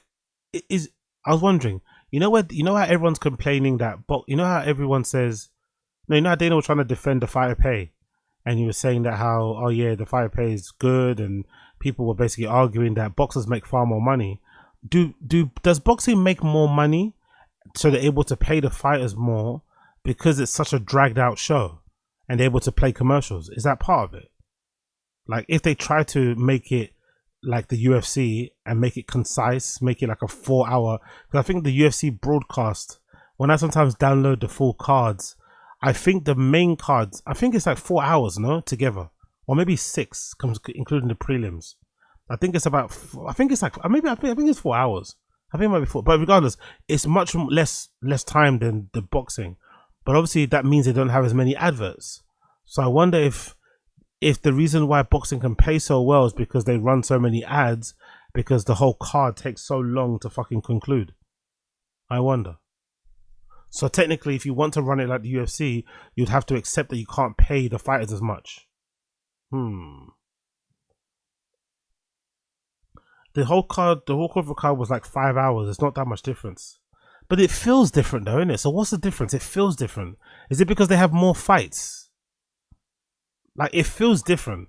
Or is it because boxing fights are longer? They're like, what, 12 rounds, right? Most boxing fights. They're like 12 rounds. So maybe that's why. Maybe boxing fights feel longer because they're 12 rounds, whereas UFC fights are like 3 to 5 rounds. 5 rounds of championship fights, and obviously 3 rounds of anything else. Maybe that's the reason why. Maybe that's the reason why. Pacing was awful. The undercard was awful. There was one good fight. That one that went to a draw, that was a good fight. Callum Walsh fight was, you know, it's like a glorified sparring match. And then they had Tool. I love how critical he is of boxing. He kind of acts like he is a boxing expert or something. He's not, innit? He wasn't even a good boxer in the UFC. I like, or you know, fake Golden Gloves. I like how he tries to act like he's got the word when it comes to boxing. Big up Aziz. The fights themselves are typically longer. 12 3-minute rounds will be 36 minutes and less finishes. In MMA, the longest fight is 25 minutes for a champ. Yeah, that's a good point. There's more finishes in the UFC, so typically, even if all the fighters go the distance, you're still gonna have it's still gonna feel like a shorter show than a boxing fight. So there basically is no way to really make it a concise product, really, innit? There really is no way. There aren't as many finishes in boxing as well in the whole card, you'd imagine. Especially the higher up you go in terms of quality, boxers are going to be kind of, you know, it's going to be fine margins in terms of who's going to win, but usually by points. So yeah, it's a good point. So maybe Dana White's plan or dream could not work anyway. It's just not set up, you know, boxing just isn't like UFC. Totally different products, I guess. Or fight promotions, whatever, sports. Who I'm a huge fan of Tool. I love Tool. Randomly, without the lead singer, just play a riff before the fight, and you're like, "What is going on here?" Yeah. It was just strange. I'm not gonna lie to you guys. So I left the party because they didn't walk out till almost 11:30, 11:45. I want to say here Central Time. So I was like, I'm exhausted. I'm usually in bed by 9. So I leave the party. That's definitely a lie. He's not in bed by 9 like a baby. You have kids and shit. You're not in bed by 9. You're in bed when they go to sleep properly. So I don't believe that. He's probably on his phone late at night. I don't know why he likes. I guess he'd actually try and say he's in bed by 9 to make him sound like he's this high output optimization king person. I don't know, but I definitely don't believe he sleeps at 9. No way. Unless Sojo does completely the housework and does nothing. I don't know, but I don't believe he sleeps at 9. The whole family left the party, and we went back and we tried staying up and watching it. I fell asleep rounds 3 through 7. The entire family fell asleep, and I woke back up. And then obviously on Sunday I rewatched the rounds, but I was out, dude. I was out. I don't know. I don't know if that's a good thing to admit. If you're a fan of boxing, everyone that I've seen online, I didn't even watch the fight. Everyone I've seen online said it was a great fight. They really enjoyed it, especially what was that one round where Crawford really put it on fucking Canelo. People really enjoyed it as a pure boxing fight, as a, you know, as a sweet science type of thing. But Brendan's a bit of a casual, isn't it? If no one's getting knocked out with an uppercut, if no one's getting knocked out with a right hook or something, or they're getting fucking, you know, TKO'd with a fucking liver shot, he's not interested. It's not good. It's boring. It's like, I don't think it is. Those are two very high level guys. Crawford had to come up several weight classes to fight fucking Capellan in the first place. He put on a bunch of muscle. It didn't seem to affect him. Like Canelo also was is high level. Because I'm more kind of familiar with Canelo. So seeing Canelo kind of getting picked apart by Crawford, I was like, shit, there's levels to everything, innit? You think Canelo's a real high level guy, and then he comes against a really high level guy, and he gets made to look ordinary. You're like, shit. But yeah, everyone that watched it who likes boxing said they enjoyed it. Brendan out here trying to make it seem like, oh yeah, it wasn't great. I fell asleep. That's more to do with you, innit? Like, well, why are you trying to make it? He's trying to make it seem like because he fell asleep, that means the fight was boring. No, you're boring. Yeah, but boxing just has a way of doing things, this old school way. It's one of the reasons why it's a dying sport, not to mention reasonings. Their star power is an insane issue, especially with Canelo losing, who was the face of boxing. He was the golden boy for boxing. So with him kind of on his way out, Usyk's on his way out, Fury's done, Joshua's done, Gervonta Davis fighting Jake Paul. Boxing's in a weird place. And this isn't a boxing versus MMA thing and any of that shit. It's just it is what it is. It's just in a really weird spot. And is it though? Is boxing in a weird spot? Is boxing in any more of a weird spot than the UFC? The UFC also has a problem with star power. Also has a problem with creating stars. Is boxing any worse than the UFC is at the moment? I don't know. And I think people are going to make comparisons. Now, the UFC gave you a pretty light card. That UFC No Chase is whatever. It's not our best foot forward. But just hour, you know, hour. Going off, I mean, undercards, we destroyed boxing and destroyed them. That undercard destroyed whatever product that Netflix put out. Destroyed. But if it just as far as entertainment wise, and value wise and pay. But it depends on what you like though, innit? If you prefer boxing over the there's people out there that don't watch the UFC because they just not into it. They watch boxing. There's people that like me who watch the boxing and UFC for different reasons. But to say that, I don't know, it's a strange thing that he's doing here. This competition between the two, I don't think it works that way, bro. Really don't. If anything, as well, UFC fighters are going to boxing to earn more money anyway. So this whole like, oh yeah, UFC's better than boxing. I don't know. The fighters don't think so. The fighters seem to think restricting, some people say restricting what you can use in terms of just using your hands is actually a far harder way to fight than to fight with every other limb, with all your limbs, you know? And obviously takedowns and shit. Some people say that. Like the real marker of testing out somebody's hands for real, is in a boxing ring, not in a UFC fight and shit. And because UFC boxing, I'd imagine, is probably very, very different to like, you know, ring boxing and whatever else. But yeah, what do I know?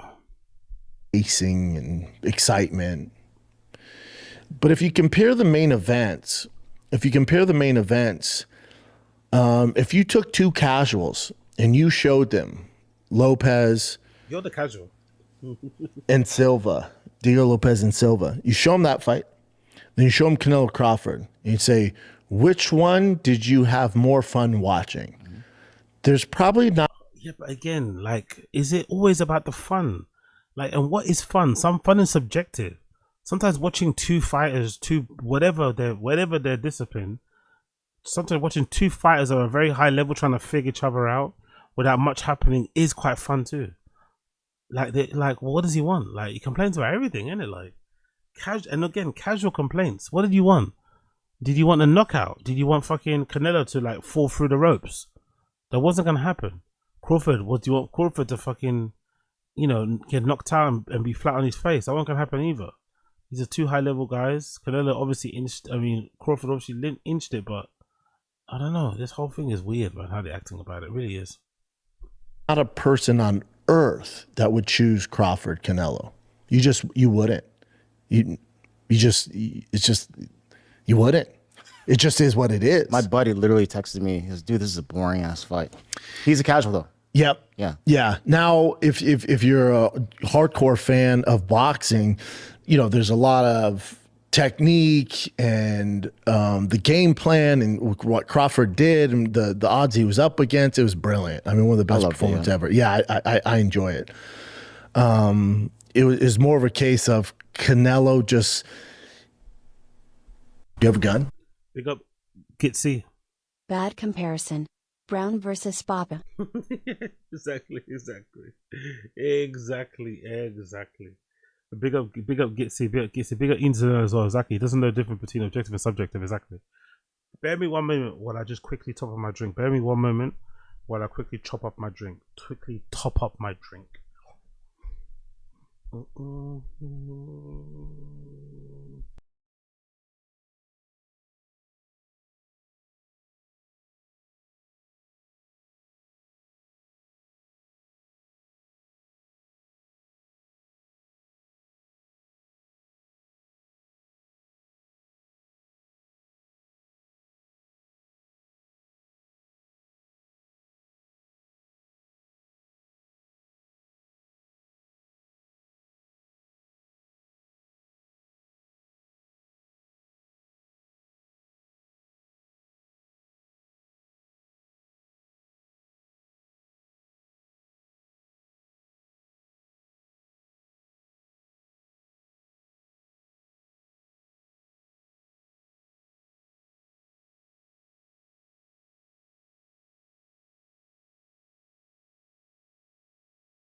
I'm back. I've got one of these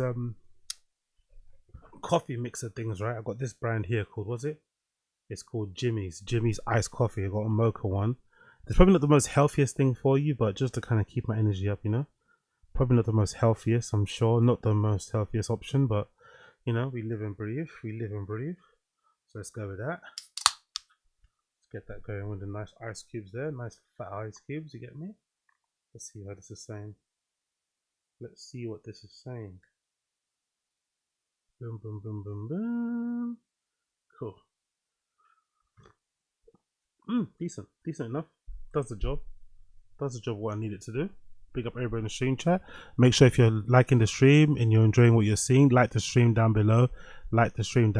Subscribe to the channel, all that good shit. And of course, we're trying to hit 500 members by the end of the 31 days. We're currently on day number 18.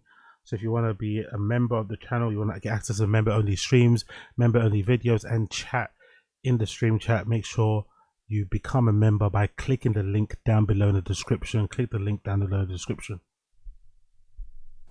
Couldn't find the timing. I think Terrence Crawford was better than he expected. Canelo is also a little older, even though age-wise, Terrence Crawford on paper is older. Just boxing miles, Canelo looked a little older, but he just got kind of outboxed. He got lit up. And one of the issues that boxing has is I love Max Kellerman. I love him. He's great at his job. He's one of the very best, and he's one of the best voices in boxing. I absolutely, adore Max Kellerman. Here comes some hate. Brendan, when Brendan starts doing this sort of stuff, I actually love this person. It's always met by hate. It's always followed by some real hate. Here comes the hate. Part of his issue is he was so committed to the narrative that Canelo, if he lands, Terrence Crawford would be in trouble. It kind of put blinders on to what was actually happening. It just kind of, it gave him a biased analytical view of what was actually going on. Because that doesn't make any sense, really. Gave him a biased analytical view. Is that the same thing that Rogan does? Isn't that the same thing that Rogan does? Rogan does the same thing, though. Rogan does the same fucking thing. He's like, oh, he's hurt, and the person's not hurt. The person's not hurt at all. Rogan does exactly the same thing. The fight wasn't that close. Like, Canelo didn't get dog walked, but he never had his moment in the fight. There was just never a moment where you're like, okay, here it comes. And my prediction was Canelo's going to struggle the first 4 to 6 rounds with the speed and the movement of Terrence. Then he's going to download that data, and he's the bigger, stronger fighter, and he's going to go to work and win by decision. So you're completely wrong. You're completely wrong. Never happened. Mm-hmm. He never downloaded the data. Even if he did, it didn't matter. He didn't have the skill set to capitalize on it. And Terrence Crawford's so goddamn good. Yo, big up Ryan Harty. Max Kellerman, great guy, never met him. Exactly.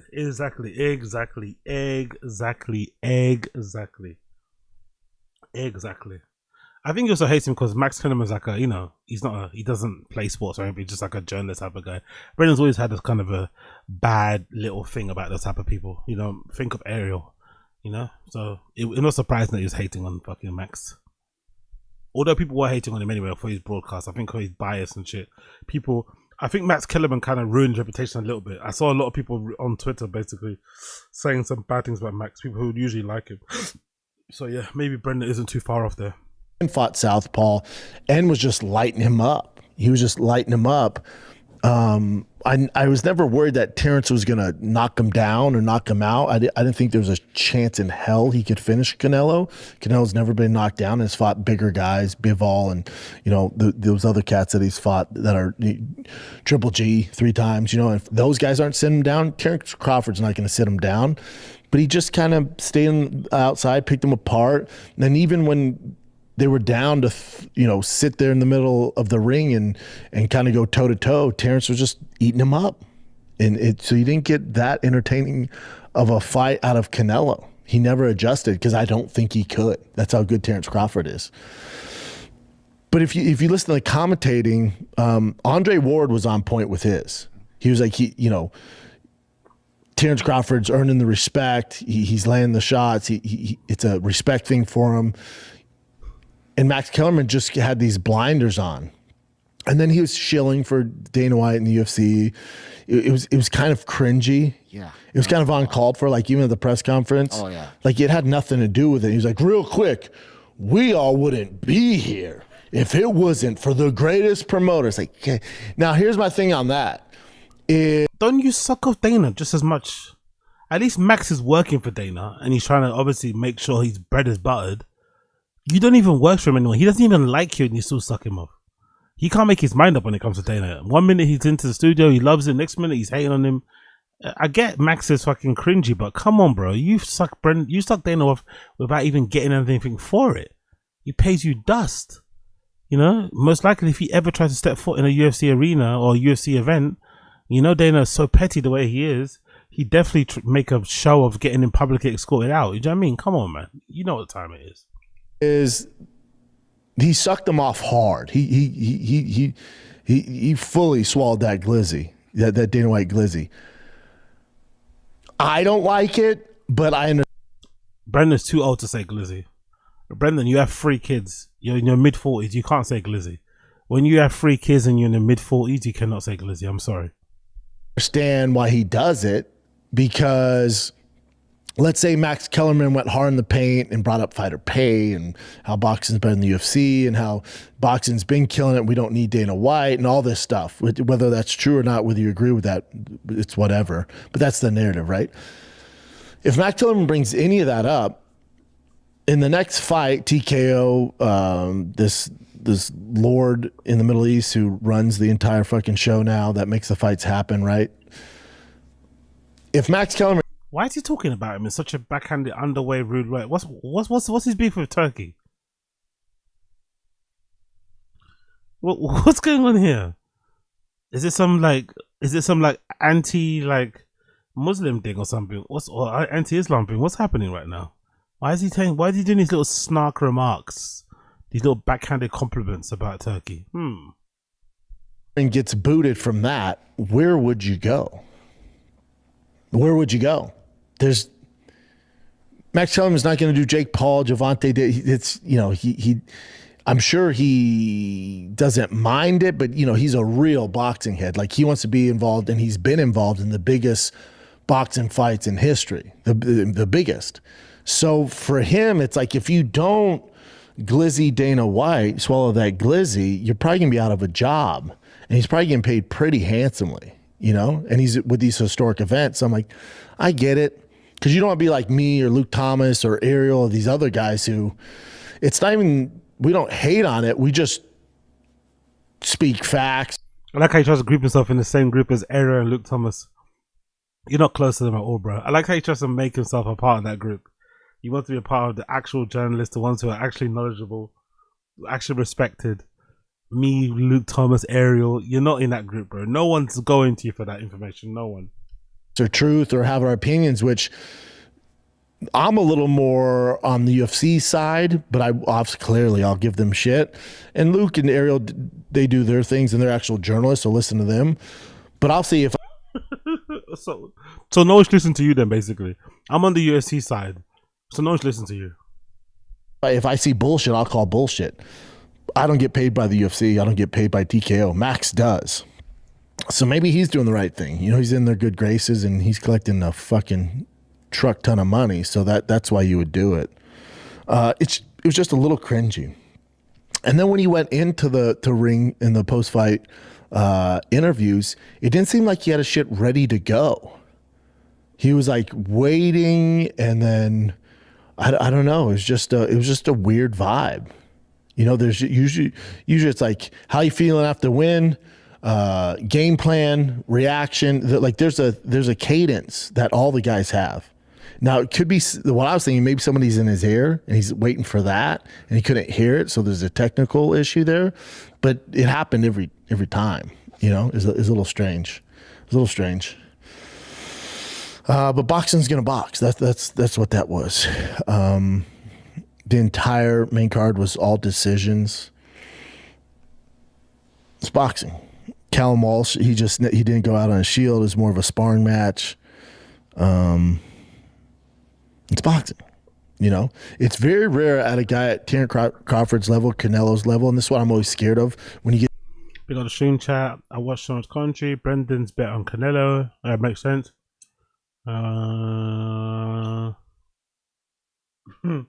Big up man that Brendan sucks the glizzy for free is hilarious. He just said who he steals from. Yeah, exactly. Basically, Brian Harty. Exactly. We knew anyway. Luke Thomas and Era, we knew anyway. But yeah. These super fights, they're not going to tarnish their legacy by risking a knockout. They're just not. They'd rather take calculated measurements, and if they lose, it's by decision because they don't want to be a highlight of the guy they're fighting for the rest of their career, and it tarnishes their legacy. So I always worry when you have these two legends, Terence Crawford and Canelo, that are they really going to risk it all at this level? And Canelo's made $100 million, they said. Now the word is Terence made $10 million. I'm not buying that in any facet. For Terence, and he even if you see him in the post fight press conferences, he gives Canelo his belt back, that historic ring belt back, and he goes, "I'll see you in the rematch." And Canelo goes, "Yes." Now that's where Terence Crawford's gonna make all his money. Nothing will change, and he's gonna beat Canelo probably worse in the rematch. But that's for Terence Crawford. That's the only fight, and then probably retire. For Max too, pushing the narrative and I love Canelo, right? My fucking family adores him, so I can't even say this in the house. So I'm gonna say it to you guys. Max is saying that Canelo, this is why we love you. You take on all comers. You never turn anybody down. It's like that's not true. Benavidez has been sitting out there for years. Benavidez would beat both of them, and he's a lot bigger, and he's even got up a weight class. But it's like, well, no, that's not true. Because if that was true, he'd have fought Benavidez, and then, Canelo's last 4 to 7 fights have been kind of cakewalks. He hasn't fought the who's who, so that's not really the narrative. But he's also earned that ability to turn down Hey man, make your mind up, bro. Mr. fucking both sides fucking Brendan. Let's see. What else we got here? Let's scrub through current events, and we got what's that at the end? Anything more? Cool, let's scrub through. He's fucking dragging this on. Since he lost to Bivol, he fought Gennady Golovkin the third time. That was, he waited a hot second for that trilogy. John Ryder, Charlo, all decisions. He's kind of coasted it. So he really wasn't pushing himself. He didn't really have to dig deep in those fights. He's so talented. He can get by, just winning rounds on those guys. So he never had to dig deep. And then you jump up to a guy like Terence Crawford, and buddy, You're talking night and day difference between his last, was that 1, 2, 3, 4, 5, 6 fights, you know? So I don't know where either of them goes besides the rematch. And then they're probably both done. They're probably both done after this. And that's where they'll make their money. And then outside this, you know, the boxing experts are like, oh, there's so, like, even when I was like, name another, when I was on the Jackson podcast, I go, this is the problem with boxing. Name another fighter on the undercard. Everyone's like, Callum Walsh. Yes, I'm familiar with him. I know who he is. I'm saying for the casuals, name another fucking fighter on the card.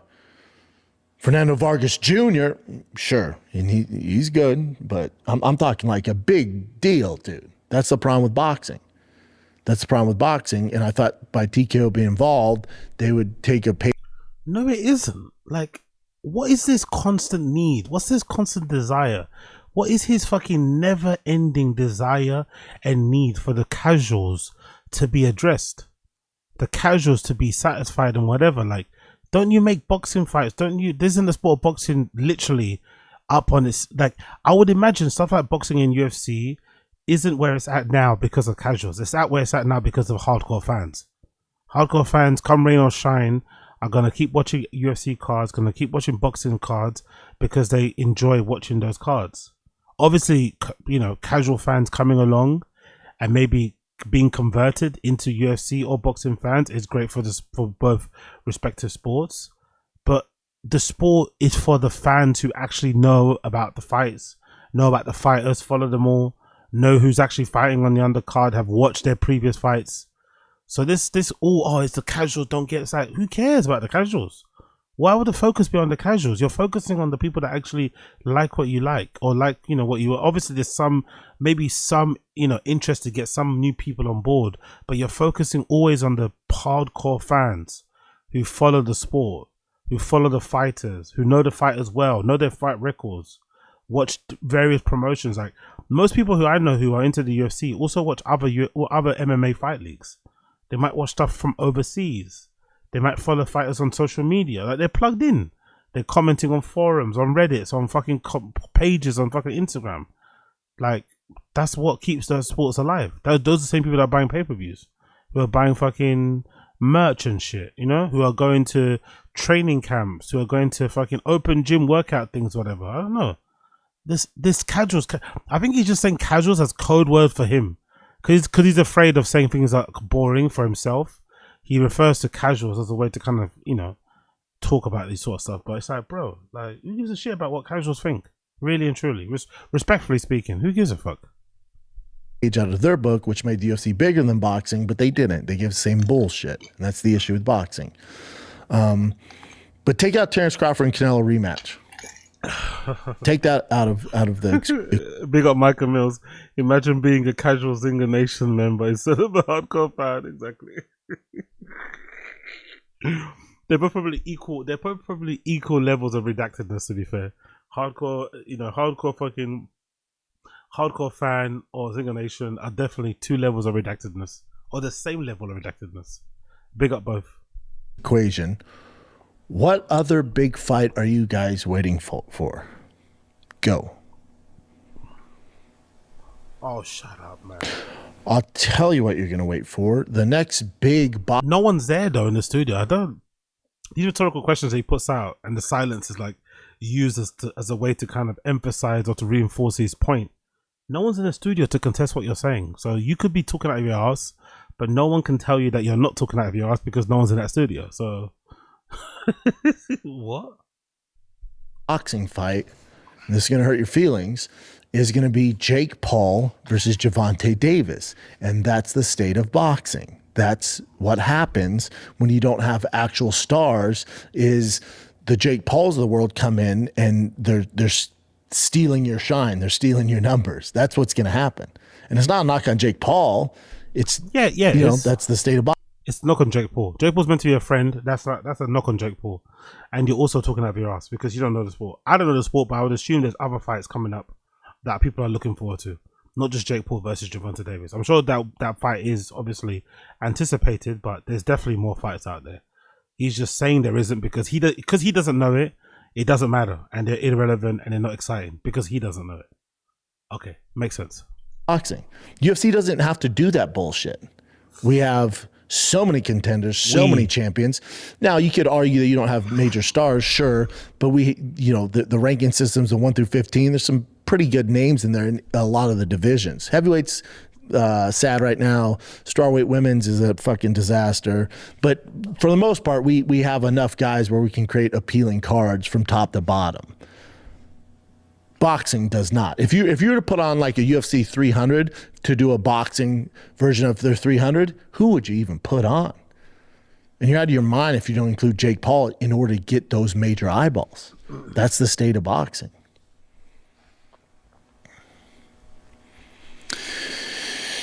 The pacing was fucking atrocious. And how dare you? Whoever paid Tool to do that, good for Tool for getting paid, but what?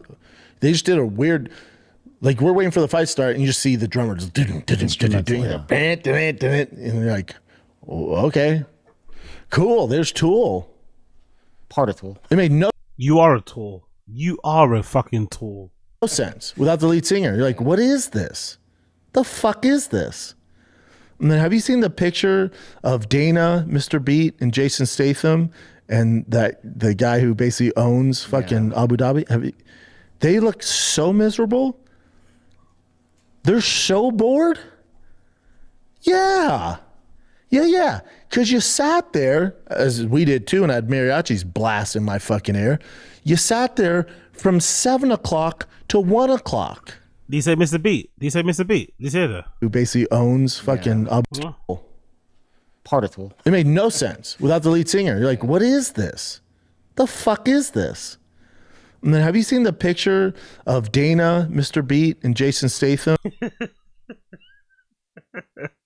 Mr. Beat. Let's go on Dana White's Instagram. I didn't see his picture. Dana White, where is he? Instagram. He's with Mr. Beat. Who the fuck is Mr. Beat? Is that Mr. Beast, you mean? Who the fuck is Mr. Beat? Where's the picture? Where is that picture? Mr. Beat. He had a picture of Mr. Beat, really? Oh, look at Sofia Vergara. Fucking hell. Jesus, that's a good looking lady, isn't it?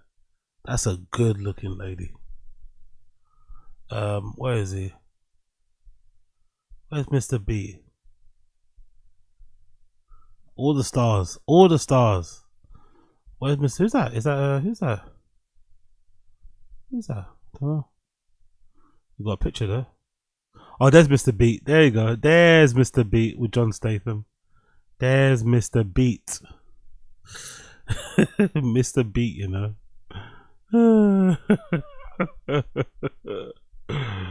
Mr. Beat is fucking hilarious. I'm not going to lie. Big up Mr. Beat.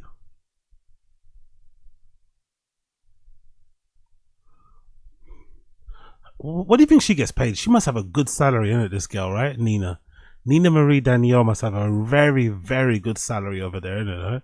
She's a good company girl, man. She's a good company girl. Oh my god! Holy sh!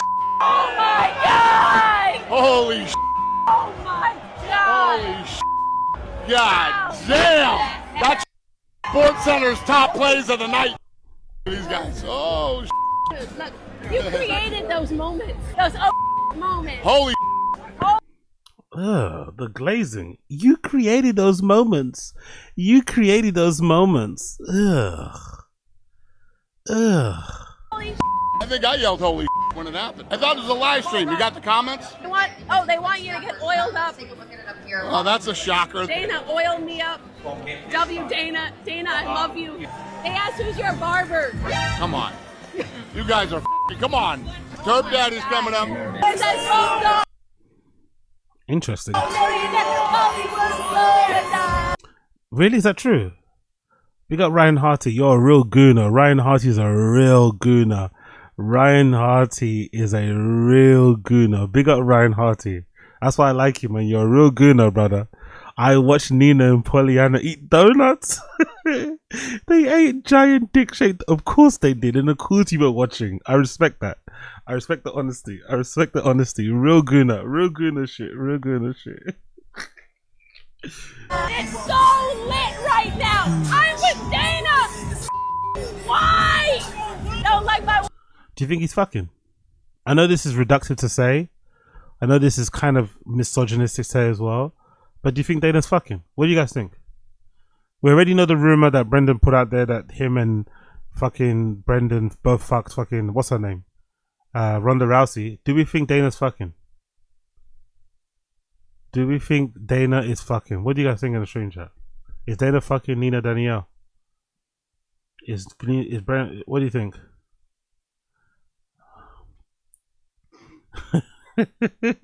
Big up Ryan Harty blaming Aljamain Sterling for his gooning. Aljamain Sterling replied, wow, or else I would have seen it. Get out of here. Get out of here. Big up Ryan Harty trying to blame another man for his gooning. Get out of here. Women single. I like my chicks in twos. Right, Dana? But bless her though. Big up her though. She gets her invoices paid, I bet. I bet she's even salaried. She probably doesn't get an invoice. She's probably salaried. She's probably a salaried employee. She gets that wire drops every month on the same day. So big up her, man. Big up her. Big up Nina. Big up Nina. Big up Nina. Nena. Let's go back to Schaub show. And that the guy who basically owns fucking Abu Dhabi. They look so miserable. They're so bored.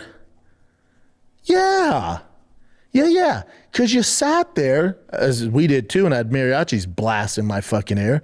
You sat there from 7 o'clock to 1 o'clock. You sat there for 5 to 6. Look at them. Miserable. There's more money between the four of those gentlemen than 99.9% of the world. There's so much fucking money there.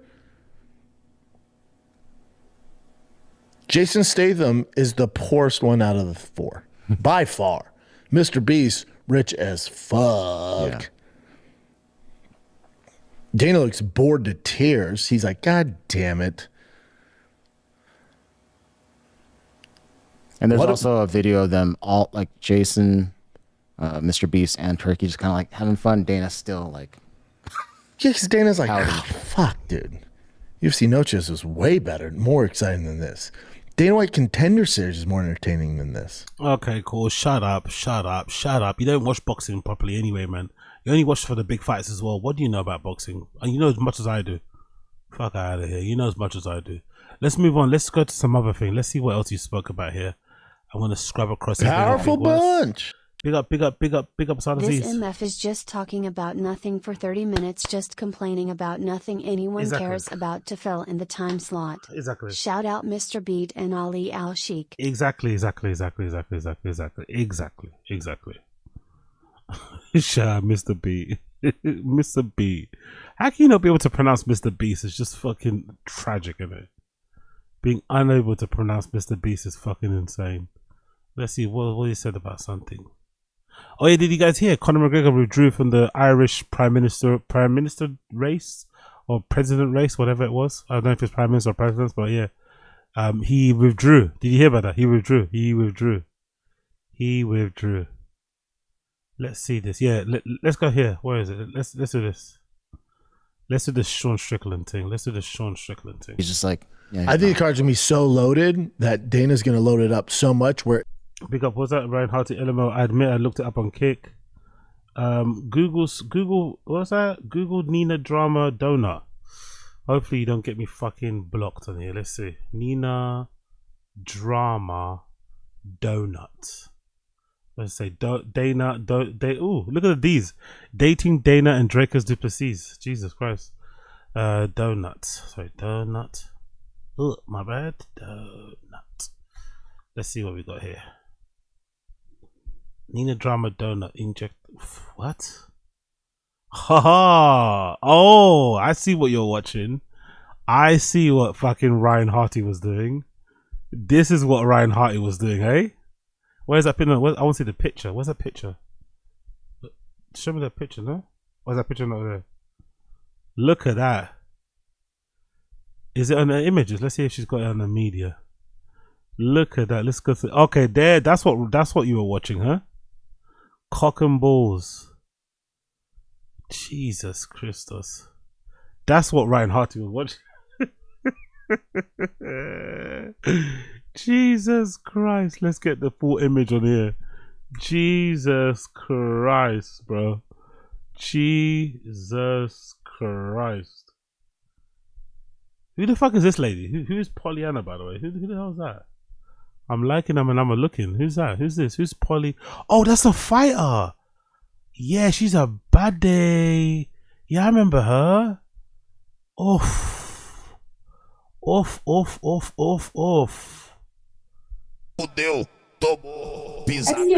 What exercise do you recommend for biceps? One moment, I got you. Okay, so first you place your elbow, then you go like this. Off. Yes, please. Yes, fucking please, mate.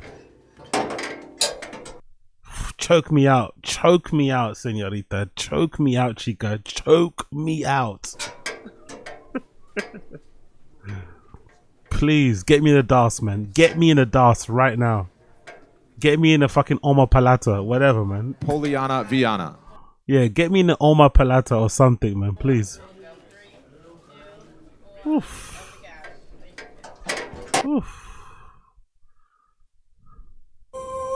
A noite de jeito, de dia de outro. Eu queria lhe mostrar antes. A noite de I can save you. de dia de outro. Stop hitting her. Leave her alone. Stop hitting her. Stop hitting her. Yowzers, bro. Pollyanna for the win, bro. God damn. Yeah.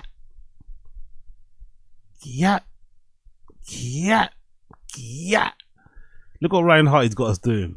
See, look what Ryan Harty's got us doing. Honestly, put me in that track any day. I'd let her check me like that. I'd let her check me like this. Fuck, I'd go red too. Fuck it.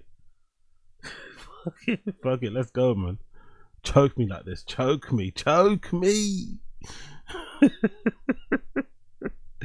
Let's fucking go. But yeah, Jesus Christ, brilliant shit, man. Brilliant fucking shit. Big up Ryan Harty. I love it.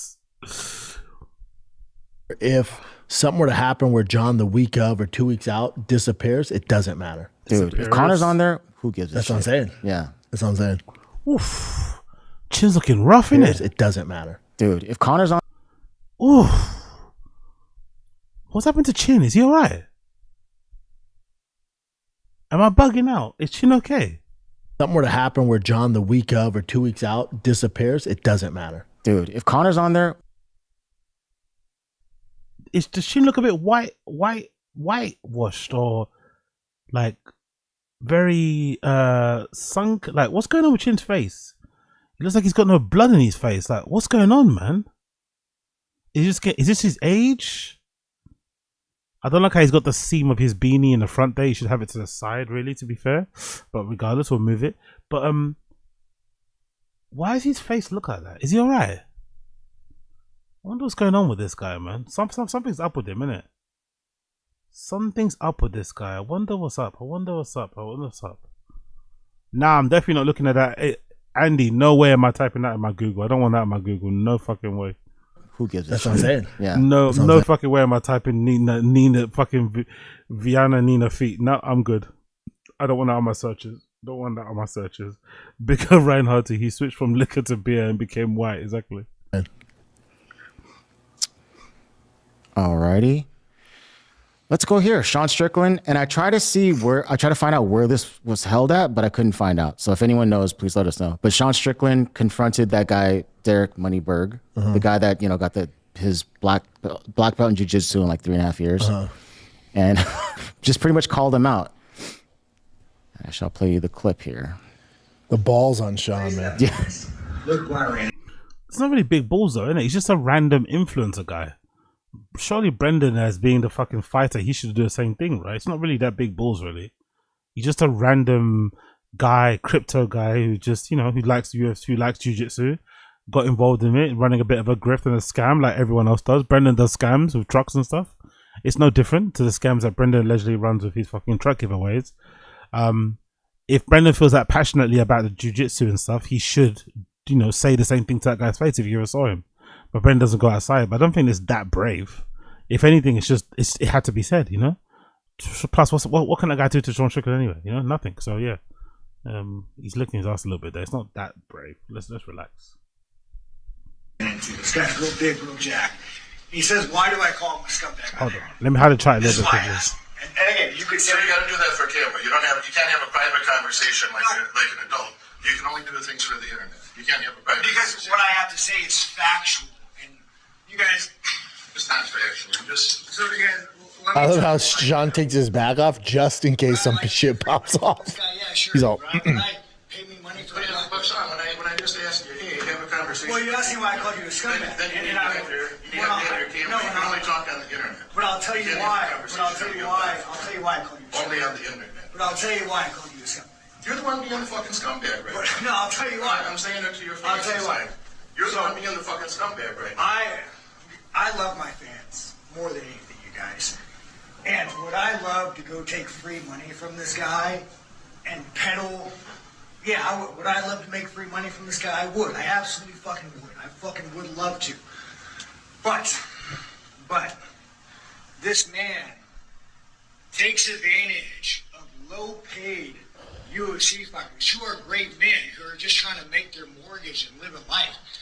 And he takes advantage of these men and he uses their platform to battle financial scams, and he sues people. And what he does is so dishonest and so scummy that no, I will not. Just because you're nice and you shake my hand and you say you're my buddy, no. To be fair, he sounds like he's talking about Brendan a little bit here, innit? With the scams and the peddling this and peddling that. He sounds like he's talking a little bit about Brendan. I'm not gonna lie.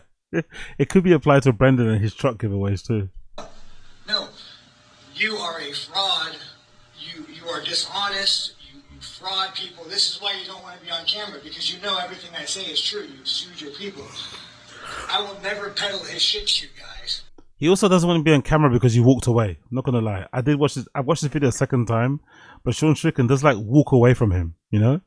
So like, what do you expect? He's not gonna follow you around, you know what I mean? So it's like he's not on camera because you walked away. Like, that's all. So but hey, whatever. Because I love you guys, man. Financial advice is easy. Also, please, everyone out there that follows content creators, anybody or any content creator that's overly says I love you is definitely a bit of a scam artist.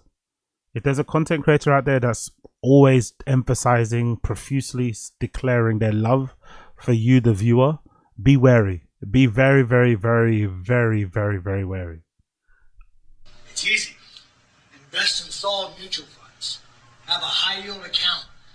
You can buy individual stocks, but it's risky. I wouldn't recommend it unless you really pay attention. Real estate also risky. Your best real estate investment is going to be your first house when interest rates are better. But you are a scumbag and you're a fraudster. And the fact that you can't have this conversation on camera. To be fair, that was quite good financial advice there for free, just straight off the bat. Some easy thing to get into there. You don't need to pay anybody to get into a Telegram group or to be a part of this, be a part of that. That's some easy, straight off the cuff, right off the cuff financial advice that would probably help most people. Because you know everything I'm saying is true. And you won't use my platform or my name to peddle your shit to my followers. It ain't happening, dude. Go scam somebody else. Well, first of all, this is why we love Sean Strickland, but first of all, his advice on financial investing is spot on. Oh, it is? Yeah, spot on. Yeah, it's great. Even real estate. Yeah, oh yeah. He's a little off on real estate, but he's right. The first house will be your best investment. He's right about that. So how's he a little off then? If that's the only thing he said. He's a little off on the real estate. The only thing he said about real estate is buy real estate, your first house will probably be your best investment. He's a little off. How's he a little off? he said one thing. I always lean towards real estate in my stuff, but my stuff. When it comes to Moneyberg, yeah. What Moneyberg yo. Fraud stuff has he done? I don't. So the business side, I don't know. Can you look that up? Just type in what, because I don't know. Do we know if any of that's true? So why are you going off on him if you don't know? Why was he going off on him about his jiu-jitsu and he's fraud. Like, if you don't know what the fraud is getting, whatever. Multiple online sources allege that financial coach and entrepreneur Derek Moneyberg, whose real name is Dale Bukowski, operates a fraudulent scheme. He faces accusations of financial scams, deceptive business practices, and fabricating credentials. YouTuber sounds like Brendan Schaub, that. But yeah, he looks so washed out, innit? Is it because of the lack of sun? What do you think is going on with Chin's face here? Oh, let me put the chat back on screen. Sorry, let me put the chat back on screen. What do you think is going on with Chin's face? Is it the lack of sun in Texas? What could be going on there? Huh. Spencer Cornelia, who investigated Moneyberg, beat a defamation suit filed against him by Bukowski. So Jesus. It seems like there's a few things here. Selling generic courses. I don't think that's fraud though. Demanding video testimonials. Maybe he's just getting older, to be fair. He's starting to look his age more, isn't it? Maybe he's starting to look older. You see the jowls and shit, you know? The jowls are jowling. Maybe just his age is starting to show a bit more. Like, you know how they say sometimes people age like avocados, you know? Where they're like young for ages and then all of a sudden ripen and get old very quickly. So maybe that's just what's going on there. Maybe it's nothing wrong with him. Big up Mr. Steele, go deep in the kratom. Yeah, probably. That would totally be true. So that I see him doing. The demanding video testimony? Yeah, like if you did something I do, put it online, say like it worked and this and that, whatever. So targeting according to some reports, Moneyberg specifically targets and exploits financially struggling mixed martial arts, sells courses. But the ones that we saw, they're not really struggling, right? Misleading promotions. Moneyberg allegedly pays well-known MMA Brazilian athletes to appear in his sale pitch to boost his credibility. Yeah, but most people do that anyway. As a business. Yeah. What? So allegedly pays well-known MMA Brazilian athletes to appear in his sale pitch to boost his credibility. Mm-hmm. Yeah. Yeah, but most people do that anyway. That's not an excuse though. It doesn't make it right, Chin. Doesn't make it right. I know you've been hanging with Brendan too long. It doesn't make it right. Just because most people do it doesn't make it right. As a business. Yeah. But this stuff, the fake black belt, yeah, that's kind of weird. Oh, tax evasion. I didn't know that.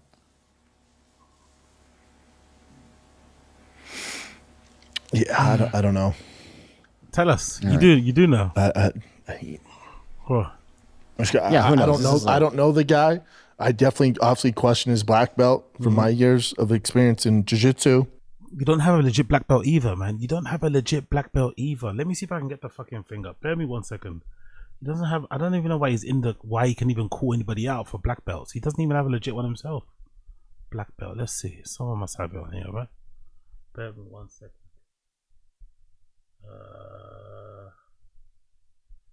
Earned by Zaki, there we go. Earned by black belt. There we go. All of his black belt from Team Zaki. 1 second.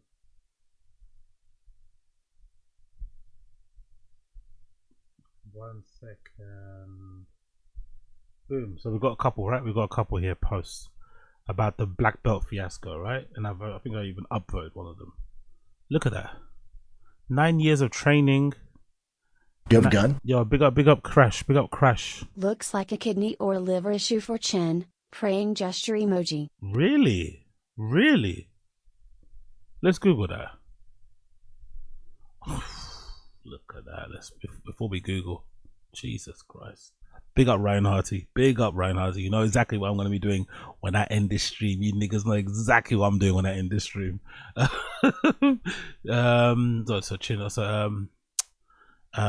Visible signs someone is suffering from kidney or liver issues.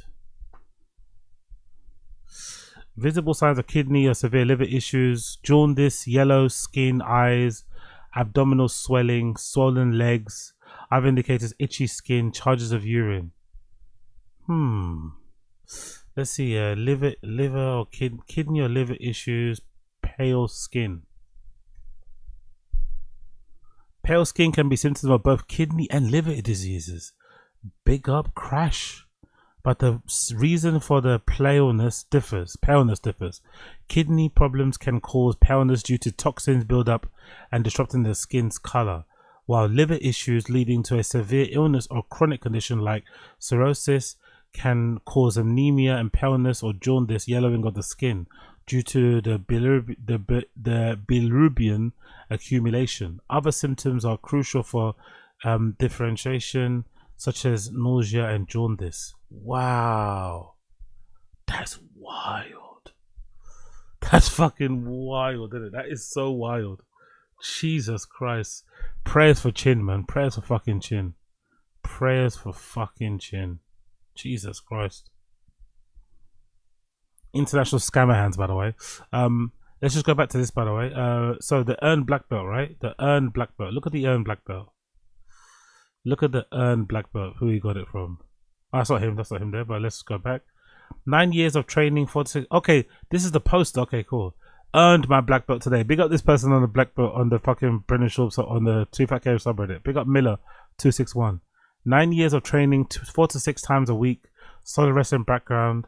Working a 50-hour a week physically demanding job, married and trying to keep my wife happy. Exactly.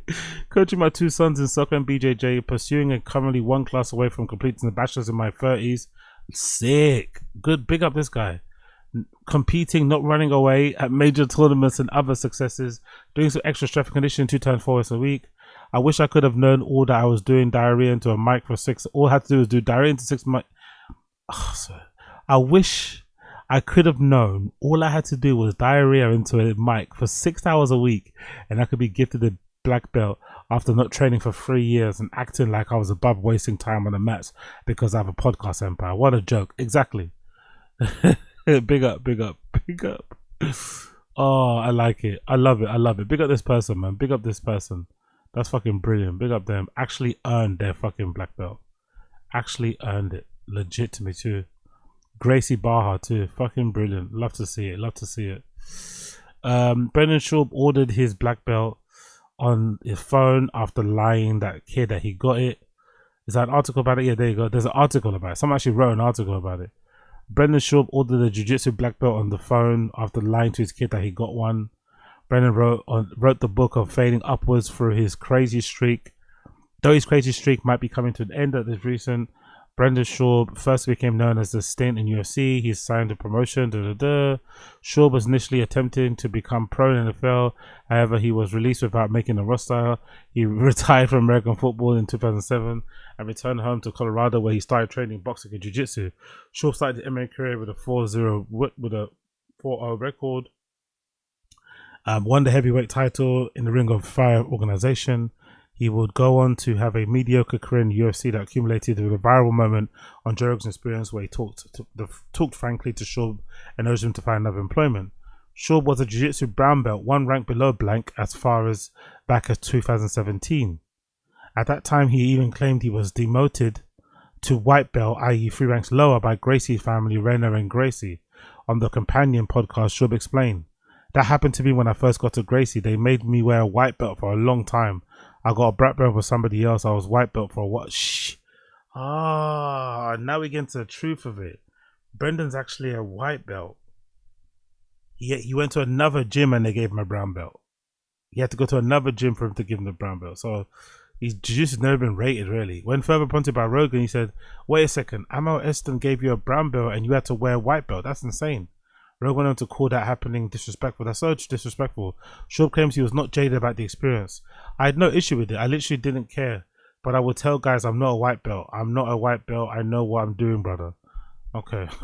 But when the story made it online, he quickly recanted, adding a statement, "When I moved to Colorado." Okay, cool. So he lied, basically.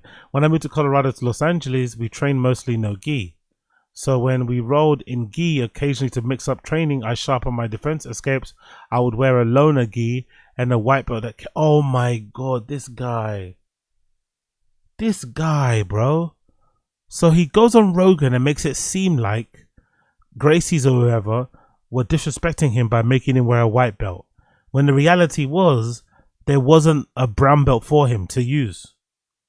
Because when they were training with a gi, he had to use whatever belt that came with that gi or whatever belt was available. So he just used a white belt. But he made it seem like they made him wear a white belt because they didn't rate his jiu-jitsu. Even though he was, come on, this guy lies like every time his lips move, he's lying. After several weeks, I began bringing my own brown belt on gi days. Exactly. I've worn it ever since. I've never seen Reina or Ryan demote anyone, and I have nothing but respect for them. Everything they've done to jiu-jitsu. Fucking hell. So he got on Rogan's platform and just flat out lied about that whole experience and created this. Oh my god. He probably made Renner and fucking Ryan so pissed. Ryron. They were probably so pissed off. The Gracie brothers, so pissed. At the time, demotion was a hot topic in MMA. Vet Ensign Inui demoting himself from black belt to purple belt, and with Gracie brothers eager to play into the self-defense angle in order to market their LA school. Fast forward 5 years, during which Brenshaw didn't even train jiu-jitsu and had even gained quite a bit of weight thanks to his hobby of riding an electric bicycle. Schaub would enlist his oldest tiger in a jiu-jitsu class. Fucking square! You're a square, bro! That's so funny, man. I'm the same way. I was like, come on, man. And then really me getting my black belt started with him when we went to school, and he's like, Dad, dude, those guys are black belts. Do you think you'd beat them up? I'm like, what? Do you think I'm like, yeah, definitely could. He's like, you're a black belt? I'm like, yeah, I'm a black. He's like, well, I've never seen your black belt. I'm like, well, I don't technically have it. He's like, so you're not black belt? I'm like, all right, dude. So when I got my black belt, I toss him like, fucking take your belt, bud. Dude, my daughter does shit like. Ozempic saved his life, innit? Look how chubby his face look. Ozempic saved his life. Never would have lost that weight without Ozempic. I don't care what he says or anyone says. Ozempic saved his life. Rogan initially thought that Schaub had purchased a black belt online, but Schaub explained.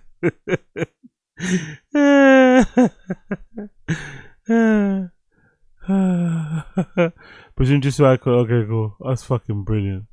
That's fucking brilliant, bro. Honestly, the lies this motherfucker tells when it comes to his black belt. Brendan says he earned his black belt by choking at Matt Mitrione, but he never picked up from his coach. Yeah, right. Yeah, fucking right. Yeah, I don't have an ego. I don't have anything. But he'll come in and be like, Dad, my instructor, man. He's I don't have an ego. Yeah, right. The guy with all the ego. Yeah, he is. He's like, do you have your black belt? I'm like, do I? Are you out of your fucking... Yeah, dude. And then, which, it's interesting because I've never physically been handed my black belt. I earned it in the UFC choking out Matt Mitrione, but no one ever physically gave me a black belt. Actually have it. So he's like, so they asked me, Dad. No, you don't. Yeah. So I remember my coach probably, I don't know, a year ago, Renzo Gracie called me, and then my coach in Denver called me. He was like, dude, we've had your black belt in our office for fucking 6 years. Come get it. I'm like, yeah, whatever, dude. I'm telling dick jokes. I don't give a fuck. Yeah. But then when my son came to jiu-jitsu and he's like, Dad, look at these guys. I'm like, yeah, do you know how to do these fucking guys? And then he has no idea. I will fucking kill your instructor right now. Yeah, I would choke out all of them, dude. But you can't do it with your son. So, but my thing is, I never want to lie to him. So he's like, you have your black belt? I'm like, no, I mean, not physically, but you have no idea what you're dealing with, dude. So you're entering a world of pain, son. This is a road you don't want to go down. So then he goes through the class the whole time. I'm just like, motherfucker. So we get in the car, and I call my coach. I'm talking to, I don't know, 4 years or some shit like that. Haven't talked to his coach in 4 years, which means he hasn't trained in 4 years. Not training in 4 years and demanding your black belt is just, that's insulting, isn't it? Those guys should have made him train. Like, he hasn't trained in 4 years and he's demanding a black belt. That's like when you skate. Like, when you're skating, as I know, because I used to skate quite often, and you take a break for even a month and you come back to it and you're rusty as fuck. It's the same thing. You don't just pick up where you left off. You have to kind of, go back and relearn some things. Fucking hell. Black belt, after 4 years being out of the sport. Oh, come on. He texts me about my black belt. So I call him, he goes, Schaub, I go, what's up, coach? Hey, listen, you still have that black belt? He's like, dude, yeah, we've been waiting, man. You just got to come get it. I go, you can't mail it? They have to be there or something? You have to do it in person. Because there's a ceremony. You got to roll with all the other black belts. Yeah. So I go, it's still there? He goes, yeah. I go, I'll be there Friday at noon. I call my brother, I'm like, book 2 flights to fucking Denver tomorrow morning. Yeah, I don't have an ego with I don't have anything, but honestly, I love this guy's lies. I could watch a whole fucking stream full of lies, and then there's a picture of him getting his fake black belt. There it is. There's him, roll. There's him with his fake fucking black belt. Jesus Christ. Jesus Christ.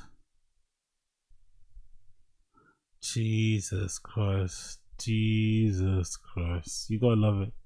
You gotta love it. You gotta love it. You gotta love it. You have a gun? Big up Andrew. Big up Andrew. Thank you for the super chat. Big up Andrew.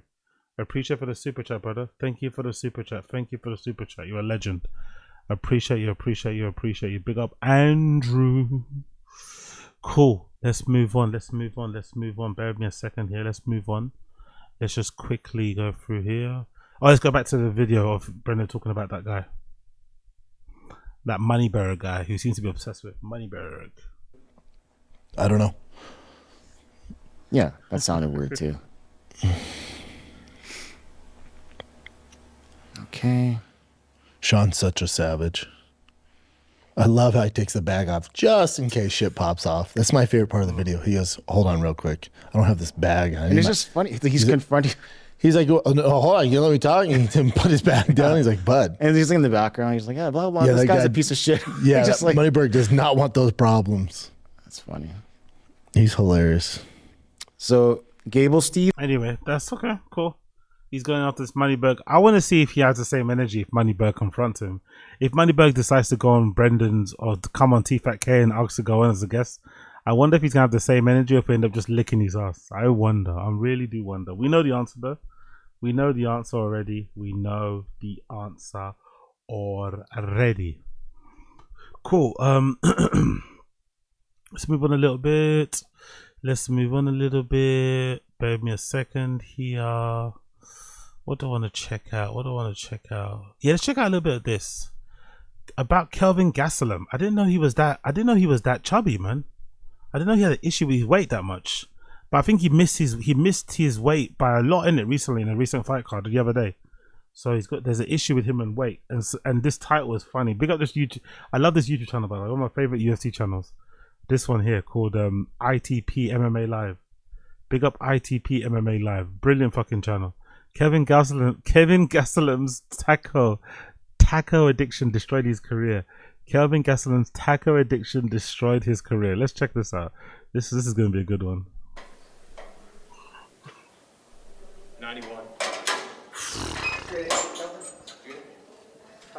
Official weight 191 pounds for Kelvin Gastelum. All right, so Kelvin Gastelum just won at UFC Noche after missing weight for the 5th time by 5 pounds. And if you want me to be honest, he's technically missed weight 6 times if you count his canceled fight with Donald Cerrone, which I absolutely do. And even though he did look good in his win against Dustin Stoltzfus, I can't help but wonder how much of an advantage he had having not cut the extra 5 pounds. But the part that irritates me... He's missed weight 6 times. Fucking hell. The most about all of this is that he couldn't make the middleweight limit. Like, yeah, he's officially missed weight 4 times at welterweight, which is terrible in and of itself, but the UFC has forced him to 185 twice now because they don't trust him to make 170, and now he shows that he can't even make middleweight either. And as a result of clearly not even trying to make the weight, Kelvin's been ridiculed by other figures in the MMA community, which is understandable seeing how this guy's completely thrown away what should have been a much more respectable career. And yeah, in this video, I'm going to be talking about all this and more. But first, let's talk about the fight. I thought it was a pretty clear 2-1 for Kelvin, and it's really not even hard for me to see an argument that he won a 3-0 shutout. His hands are still very slick, and the combinations that he knocked down Stoltzfus with in the second round were fucking beautiful. He's always been pretty elite at standing and striking distance, taking minimal damage, and landing his own bombs, and this is one of those fights that really let him shine. Given Stoltzfus is a journeyman, but it was still a good showcase of the skills that put Kelvin on the map, and even though it does seem as though the miles are starting to catch up with him a little bit, like I think he's noticeably slower than he used to be even at middleweight. Also, I feel like his stereotypical granite Mexican chin isn't quite as strong. Like, I feel like he gets wobbled a little easier than he did before, but it was still a really solid showing from him. I do agree that Kelvin's fallen to gatekeeper status, but as far as gatekeepers go, he's one of the most dangerous in the entire UFC. I like Kelvin a lot. 100%. He is a good fighter, and to the best of my memory, the only boring fight that he's been in was against Darren Till. In terms of performances, he is very consistent, but honestly... Very, very good point. He is very consistent, and he is very dangerous. You take Kelvin Gastelum, like, you take him lightly, at your fucking peril. You know what I mean? You take him lightly at your fucking peril. He's dangerous, man. Very dangerous. Honestly, this fight, along with the 4, technically 5 other times that he's failed to make weight, are such a stain on his legacy. It is crazy to me that he is a 5'9" dude that stepped onto the scale at 191 pounds. It's unprofessional, it's lazy, and it feels a bit like cheating that he didn't even make the minimum level of effort in order to provide an even playing field. And it feels 5'9" dude that stepped onto the scale at 191 pounds. It's unprofessional, it's lazy, and it feels a bit. What's the middleweight weight? What is middleweight? What is it? What is middleweight in UFC? How many pounds is that? 185. He was 190, so he was 10 pounds over. He was 10 pounds over. No fucking way. Jesus Christ, Kelvin, bro. Aren't you meant to be in camp? Like, how is he just not cutting weight? He's just eating like normal. Fucking hell. Let's see his mixed martial arts record. So, what weight class is it all at? Is there weight classes here? Middleweight. Well, so he was a welterweight before. What's welterweight? He was a welterweight weight in UFC. Okay, he's not gonna make 170. If he can't make 185, he's not gonna make 170. Is pushing it. 170 is fucking pushing it. Jesus Christ. How many times has he missed weight here? Missed weight. Yeah, 6 times it says here. Missed weight. 6 times. Let's see. Oh no, it says 4 times here. Missed weight. That one. Missed weight again. Win. So every time he's missed weight, he's won. No, he's lost 1 missed weight, which was against Tyron Woodley. But most of his missed weights he's won. Shit. That smells like cheating to me, mate. That smells like motherfucking cheating to me. Like cheating that he didn't even make the minimum level of effort in order to provide an even playing field to his opponent. Has it been tougher as you've gotten older to just get that road work in and to work as hard as you did in your early 20s?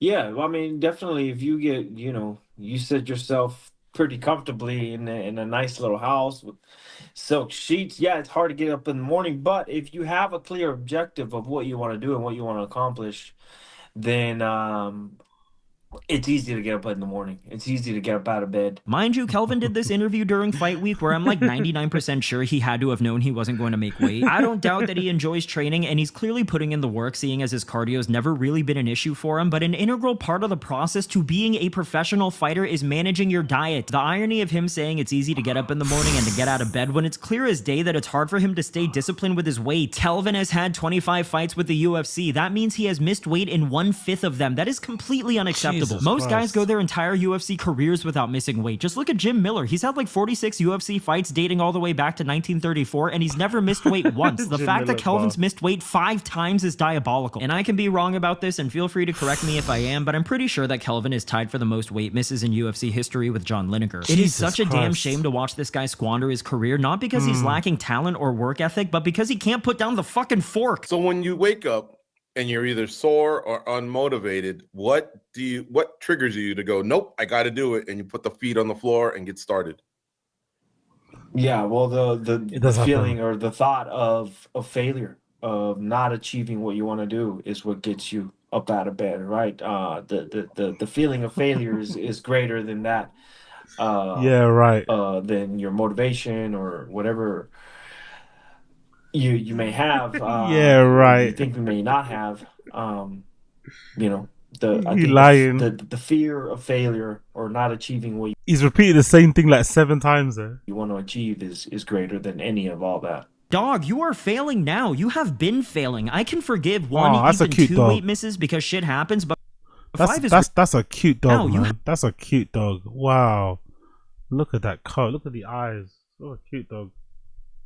have been failing. I can forgive 1, even 2 weight misses because shit happens, but 5 is ridiculous. He missed weight against Nico Musaka by 1.75 pounds, then weighted 9 pounds over against Tyron Woodley and still lost. He again weighed in 1.75 pounds over when he fought Johnny Hendricks, and then in 2016, he had to pull out from UFC 205 because according to Dana, he was 10 pounds over the welterweight limit and then was banned from fighting at 170 ever again. So when did you have word? Not until you got off the scale? Yeah, I was literally sitting back there. I had no idea because if had I known, I'd have just blown weight too. So, yeah. Right, so the storyline is that if you had known, you could have just gained some weight so that you guys could have met in the middle. Correct, yeah. Okay, so what did you say? How much middle? I probably could have only made 175, 176, so yeah, it's kind of like my top weight. What did you hear that he had gotten down to? I didn't hear. I heard he was at 180 or something. I don't know. And for reasons I will never understand, when he was allowed to fight at welterweight again, he had to have his fight with Daniel Rodriguez moved back up to 185 because he couldn't make the weight, which was extremely unfair for D-Rod. And now he's serving his second ban from welterweight, and he can't even get close to making middleweight. This shit is absurd. You know, I'm really curious what Kelvin's definition of failure even is. Like, does he think that having one of, if not the most scale failures in UFC history is a successful career? Is being forced out of a weight class that you're better suited for because you're unprofessional successful? Is not making the middleweight limit as a guy that's already because you get punished, right? What's the penalty in the UFC if you miss weight? What is it? Penalty in UFC if you miss weight. What is it? Is it 30% of your purse? Okay, UFC fighter misses weight potentially include a financial forfeit for their opponent, typically 20 to 30% of their purse. Ineligibility to performance bonuses off a fight at the possible championship. Okay, so it's not that much really, isn't it? He's probably not getting paid that much anyway. So 20 or 30% probably isn't that. Doesn't make that much of a difference, you know. So that's probably why he does it. But fucking hell, cost him a lot of money still though. Cost him a lot of fucking money. Sorry about that. Completely undersized for the division, not a failure? I think he's gonna be, he's gonna be looking to wrestle and box and counter, right? And so I think, like you said, he does a little bit of everything really well, and so it could be a really good fight. Maybe even fight of the night, man. I know both of us are in a similar position where, one of us might have to go home, the loser. Do you really feel that way? I think the UFC loves you. The fans love you. I don't feel that way. You do? We'll see. Look, this might be my inner conspiracy theorist talking here, but I can't help but wonder if Kelvin purposely blew weight so that he could have a distinct advantage in a fight that takes place during a very precarious moment in his career. I think Kelvin's a great fighter, but the fact is he walked into this fight 3-7 since 2019, and if he did in fact lose this one, I think there's a very real likelihood that the UFC would have cut him. And let me say this, he should be very grateful that he ended up winning against Stoltzfus this weekend, because if he missed weight and then lost, we'd for sure be seeing the news of him getting fired. But the thing is, even with the win, I'm not sure if he's safe. Like, sure, he won an exciting fight and all, but there's a part of me that's still wondering if the UFC is going to be so sick of his bullshit that they get rid of him anyway. I mean, I'm hoping that they don't, because I really like to watch the guy fight, but I'd hardly say that his position in the UFC is secure right now. Yeah, true. Big up ITP. Big up ITP. Let's quickly move on. I want to quickly watch one more. There's a couple of videos I want to check out about FaZe Clan, because FaZe Clan are going through a bit of an issue here, where if I'm not mistaken, a few of their members are being accused of diddling.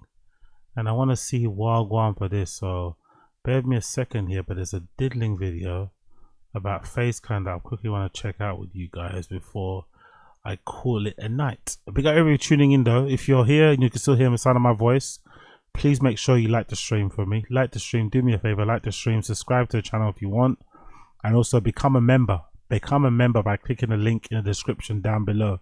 Become a member by clicking the link in the description down below. That'd be greatly appreciated. Cool, let's go. Big up Omizi. Why everyone is leaving FaZe Clan? Let's find out. Big up Omizi. We finally know why everyone's leaving FaZe Clan. Don't care who you are. Don't care if it's my own brother, bro. You're my brother. I'm snitching. I'm sorry, but like that's just wrong. And brother, everything I say on my mother's heartbeat, everything I'm saying is true. And I just genuinely hope he can confess to it. This dude looks me in my eyes and says, "Bro, I'm not gonna lie. I had a threesome with 2 16-year-olds." I'm like, "Bro, what? Like, how would you tell me that?" Whoa.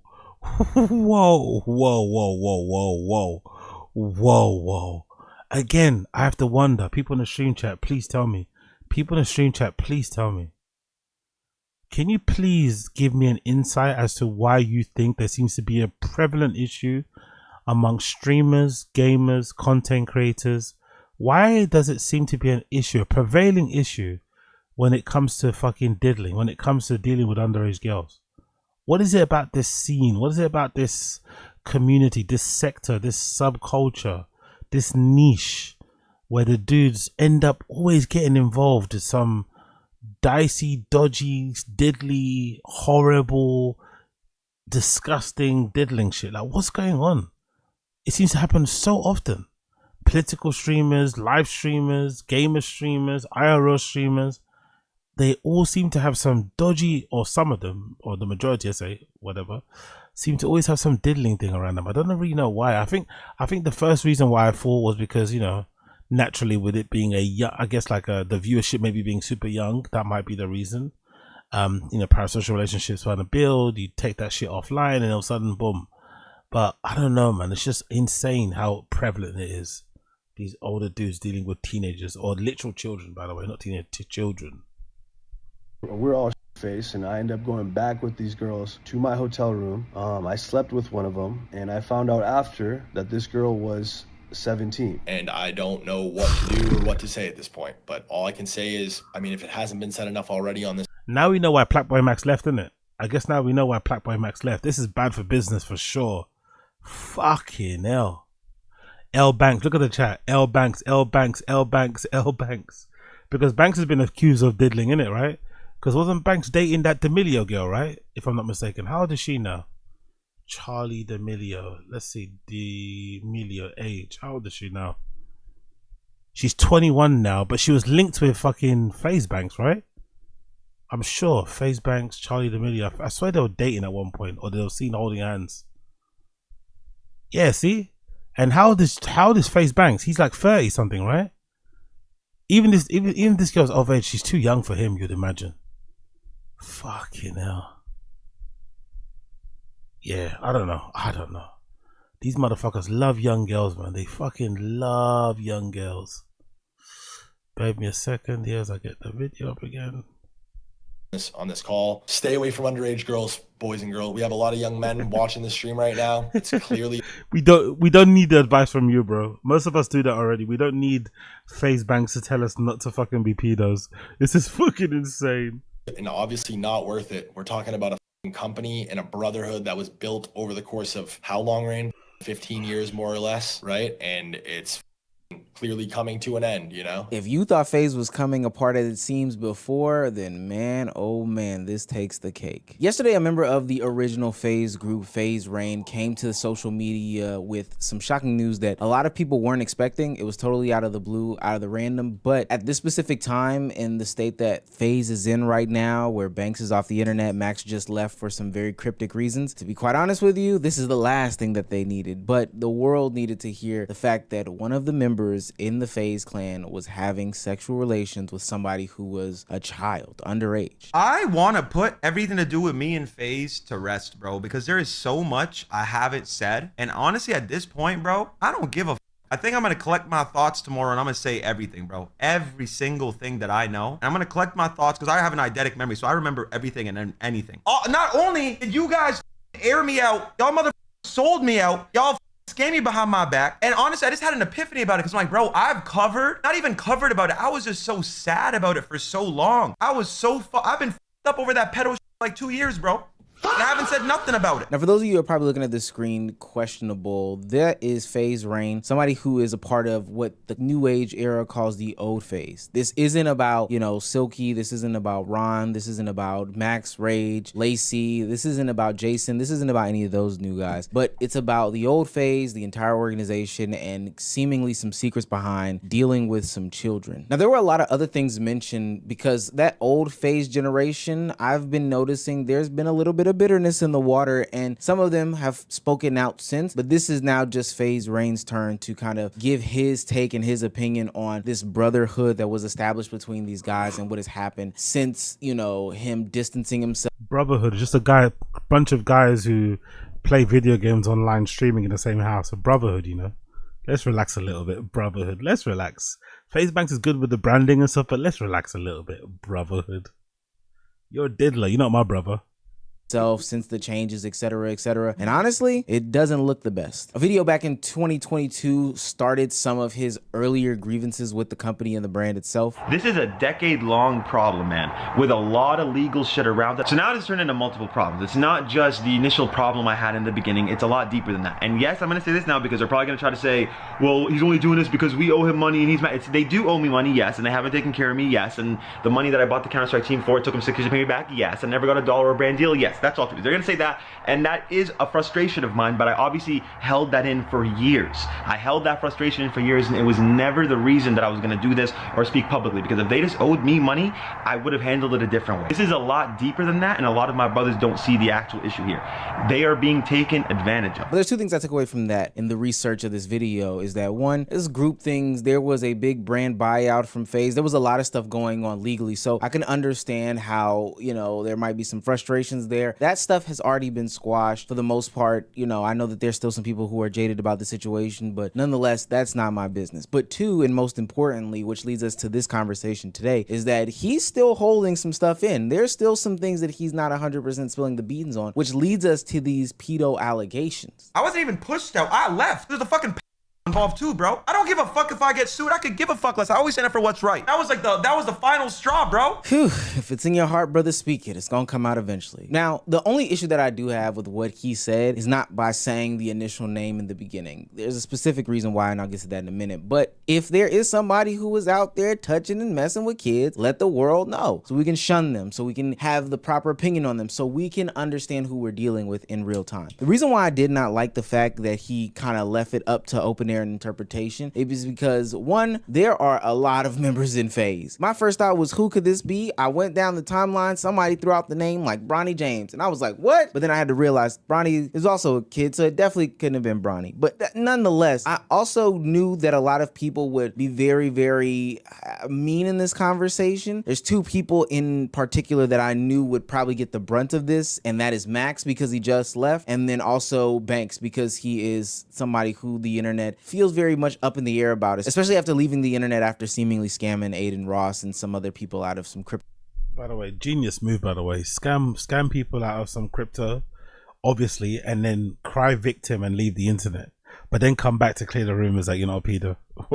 Gotta love the internet, undefeated. Cryptocurrency. I knew that they would get unfair treatment in this conversation, so I am glad that Banks came out and actually cleared this up, because this is a serious allegation. Even if people feel like I should feel some sort of way about Banks, even if you feel some sort of way about Banks, yeah, he might have scammed some people. He does not need pedo allegations. That's crazy. First thing I'm gonna say in this video is I'm not a... He doesn't need them, but he's looking kind of crazy for that Charlie D'Amelio relationship. He doesn't need them, but he's looking crazy for that Charlie D'Amelio relationship. He's in his 30s, dating a 19, 18-year-old. I don't know, man. Was she 19, 18 at that time? I don't know. But it looks a bit crazy. You know what I mean? He's way too old to be dating that girl. But, you know, that's just my opinion. Maybe LA is different.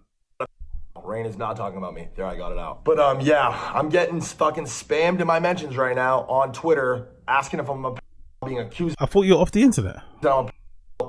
Being tagged in this clip from FaZe Rain on Fearbuck. The first thing that needs to be addressed is obviously this shit. It's a very heavy accusation. It's a life-shattering, life-altering accusation. That's why this is the first time that I'm speaking about it. I have to speak about it now. Norton, pause. You're saying that FaZe Temper is a which that is who he's talking about in the clip. I'm like, whoa, that's Tommy. That's our brother. This is who we started this FaZe shit with. I'm calling him. That was the first thing I said. I'm calling him and I'm calling Apex, because apparently this is something Apex is aware of as well. Norton and Tommy, or Norton and Apex are the closest on the team. So obviously if Norton's gonna talk to anybody about anything and be transparent, it's Apex. Tommy's first initial knee-jerk reaction to all this shit was, what the fuck are you talking about? Norton, no, this is not what the conversation was like. You're misremembering, you're misinterpreting. Obviously Rain is coming back, standing firm. Banks goes on to pretty much say that after Rain tells him that Temper is this pedo, he then patches in Apex and Temper into the phone call, in which Temper refuses to acknowledge these accusations, says that, hey, you're misremembering these things, Rain, etc.,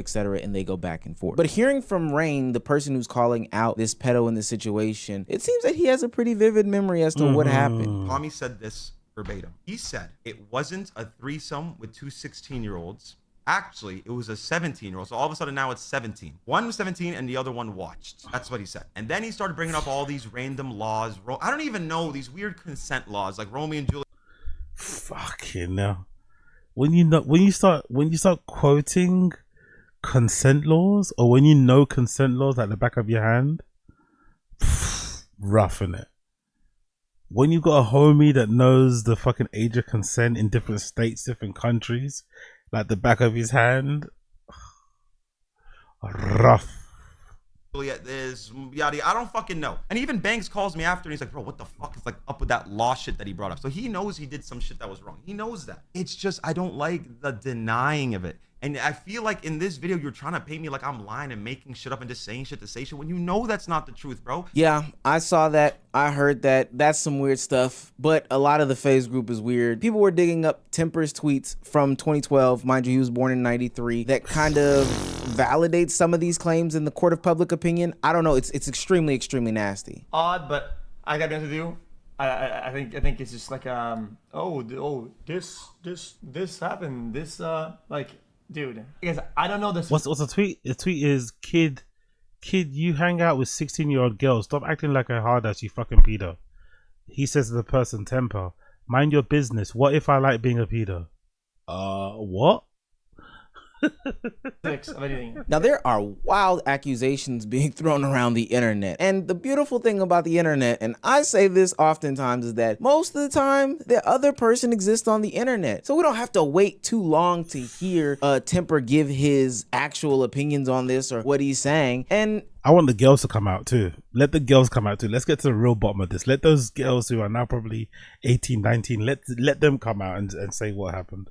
Of course, it's filled and with clarify their ages, reflections, and denial. And not that I'm saying that I've picked a side. I just think that it's very interesting as to how he says a bunch of stuff. And that bunch of stuff has nothing to do with the situation. His first video specifically. The fact that I'm even having to respond to this and to that my name is in the same breath as the word is so sick, twisted, and insane. This is disgusting. Anybody that knows me knows I'm not that type of person. I am the furthest thing from what you called me. We're all shit-faced, and I end up going back with these girls to my hotel room. I slept with one of them, and I found out after that this girl was 17. How could you go from denying to admitting all in the same breath? And look, the devil is in the details, because the way that Tommy or Temper or whatever his name is goes on to give 3 extra minutes of just story time about how he's a father, he proposed to his girl, etc., lets me know that he did do these things and he's not owning up to and admitting. But also there's some things that are important that he left out that don't line up with even Banks' story, like Banks and Rain's story, which I find to be very, very interesting. Something to say about the Tommy situation, because he made a video confirming it, but the details did get switched a little bit, because originally it was 2 16-year-olds and it was a 17-year-old and one was watching, and now a 17-year-old and he didn't know her age. If you didn't know her age and you said that to us at least once,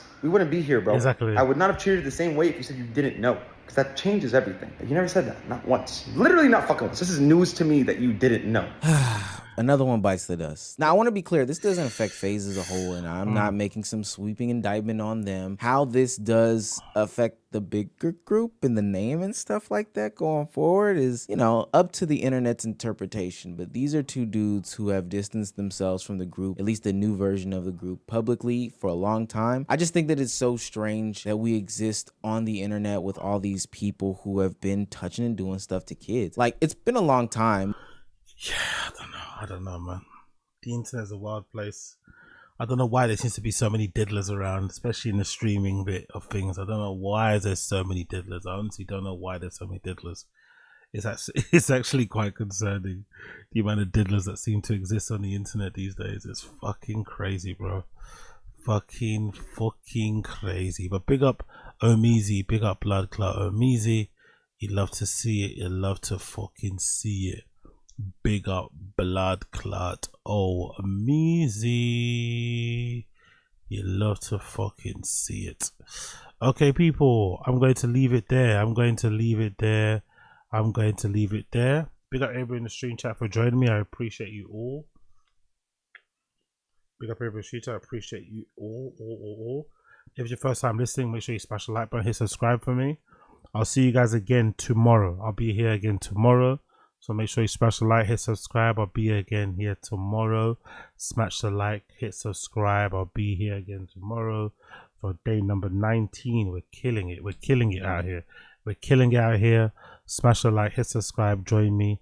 Let's hang out, all that good shit. Appreciate every single one of you. And I'll see all you guys again. I'll see all you guys again tomorrow. Thank you for joining me. Thank you for joining me. Be well, everybody. Peace out. Take care of yourself. Peace out.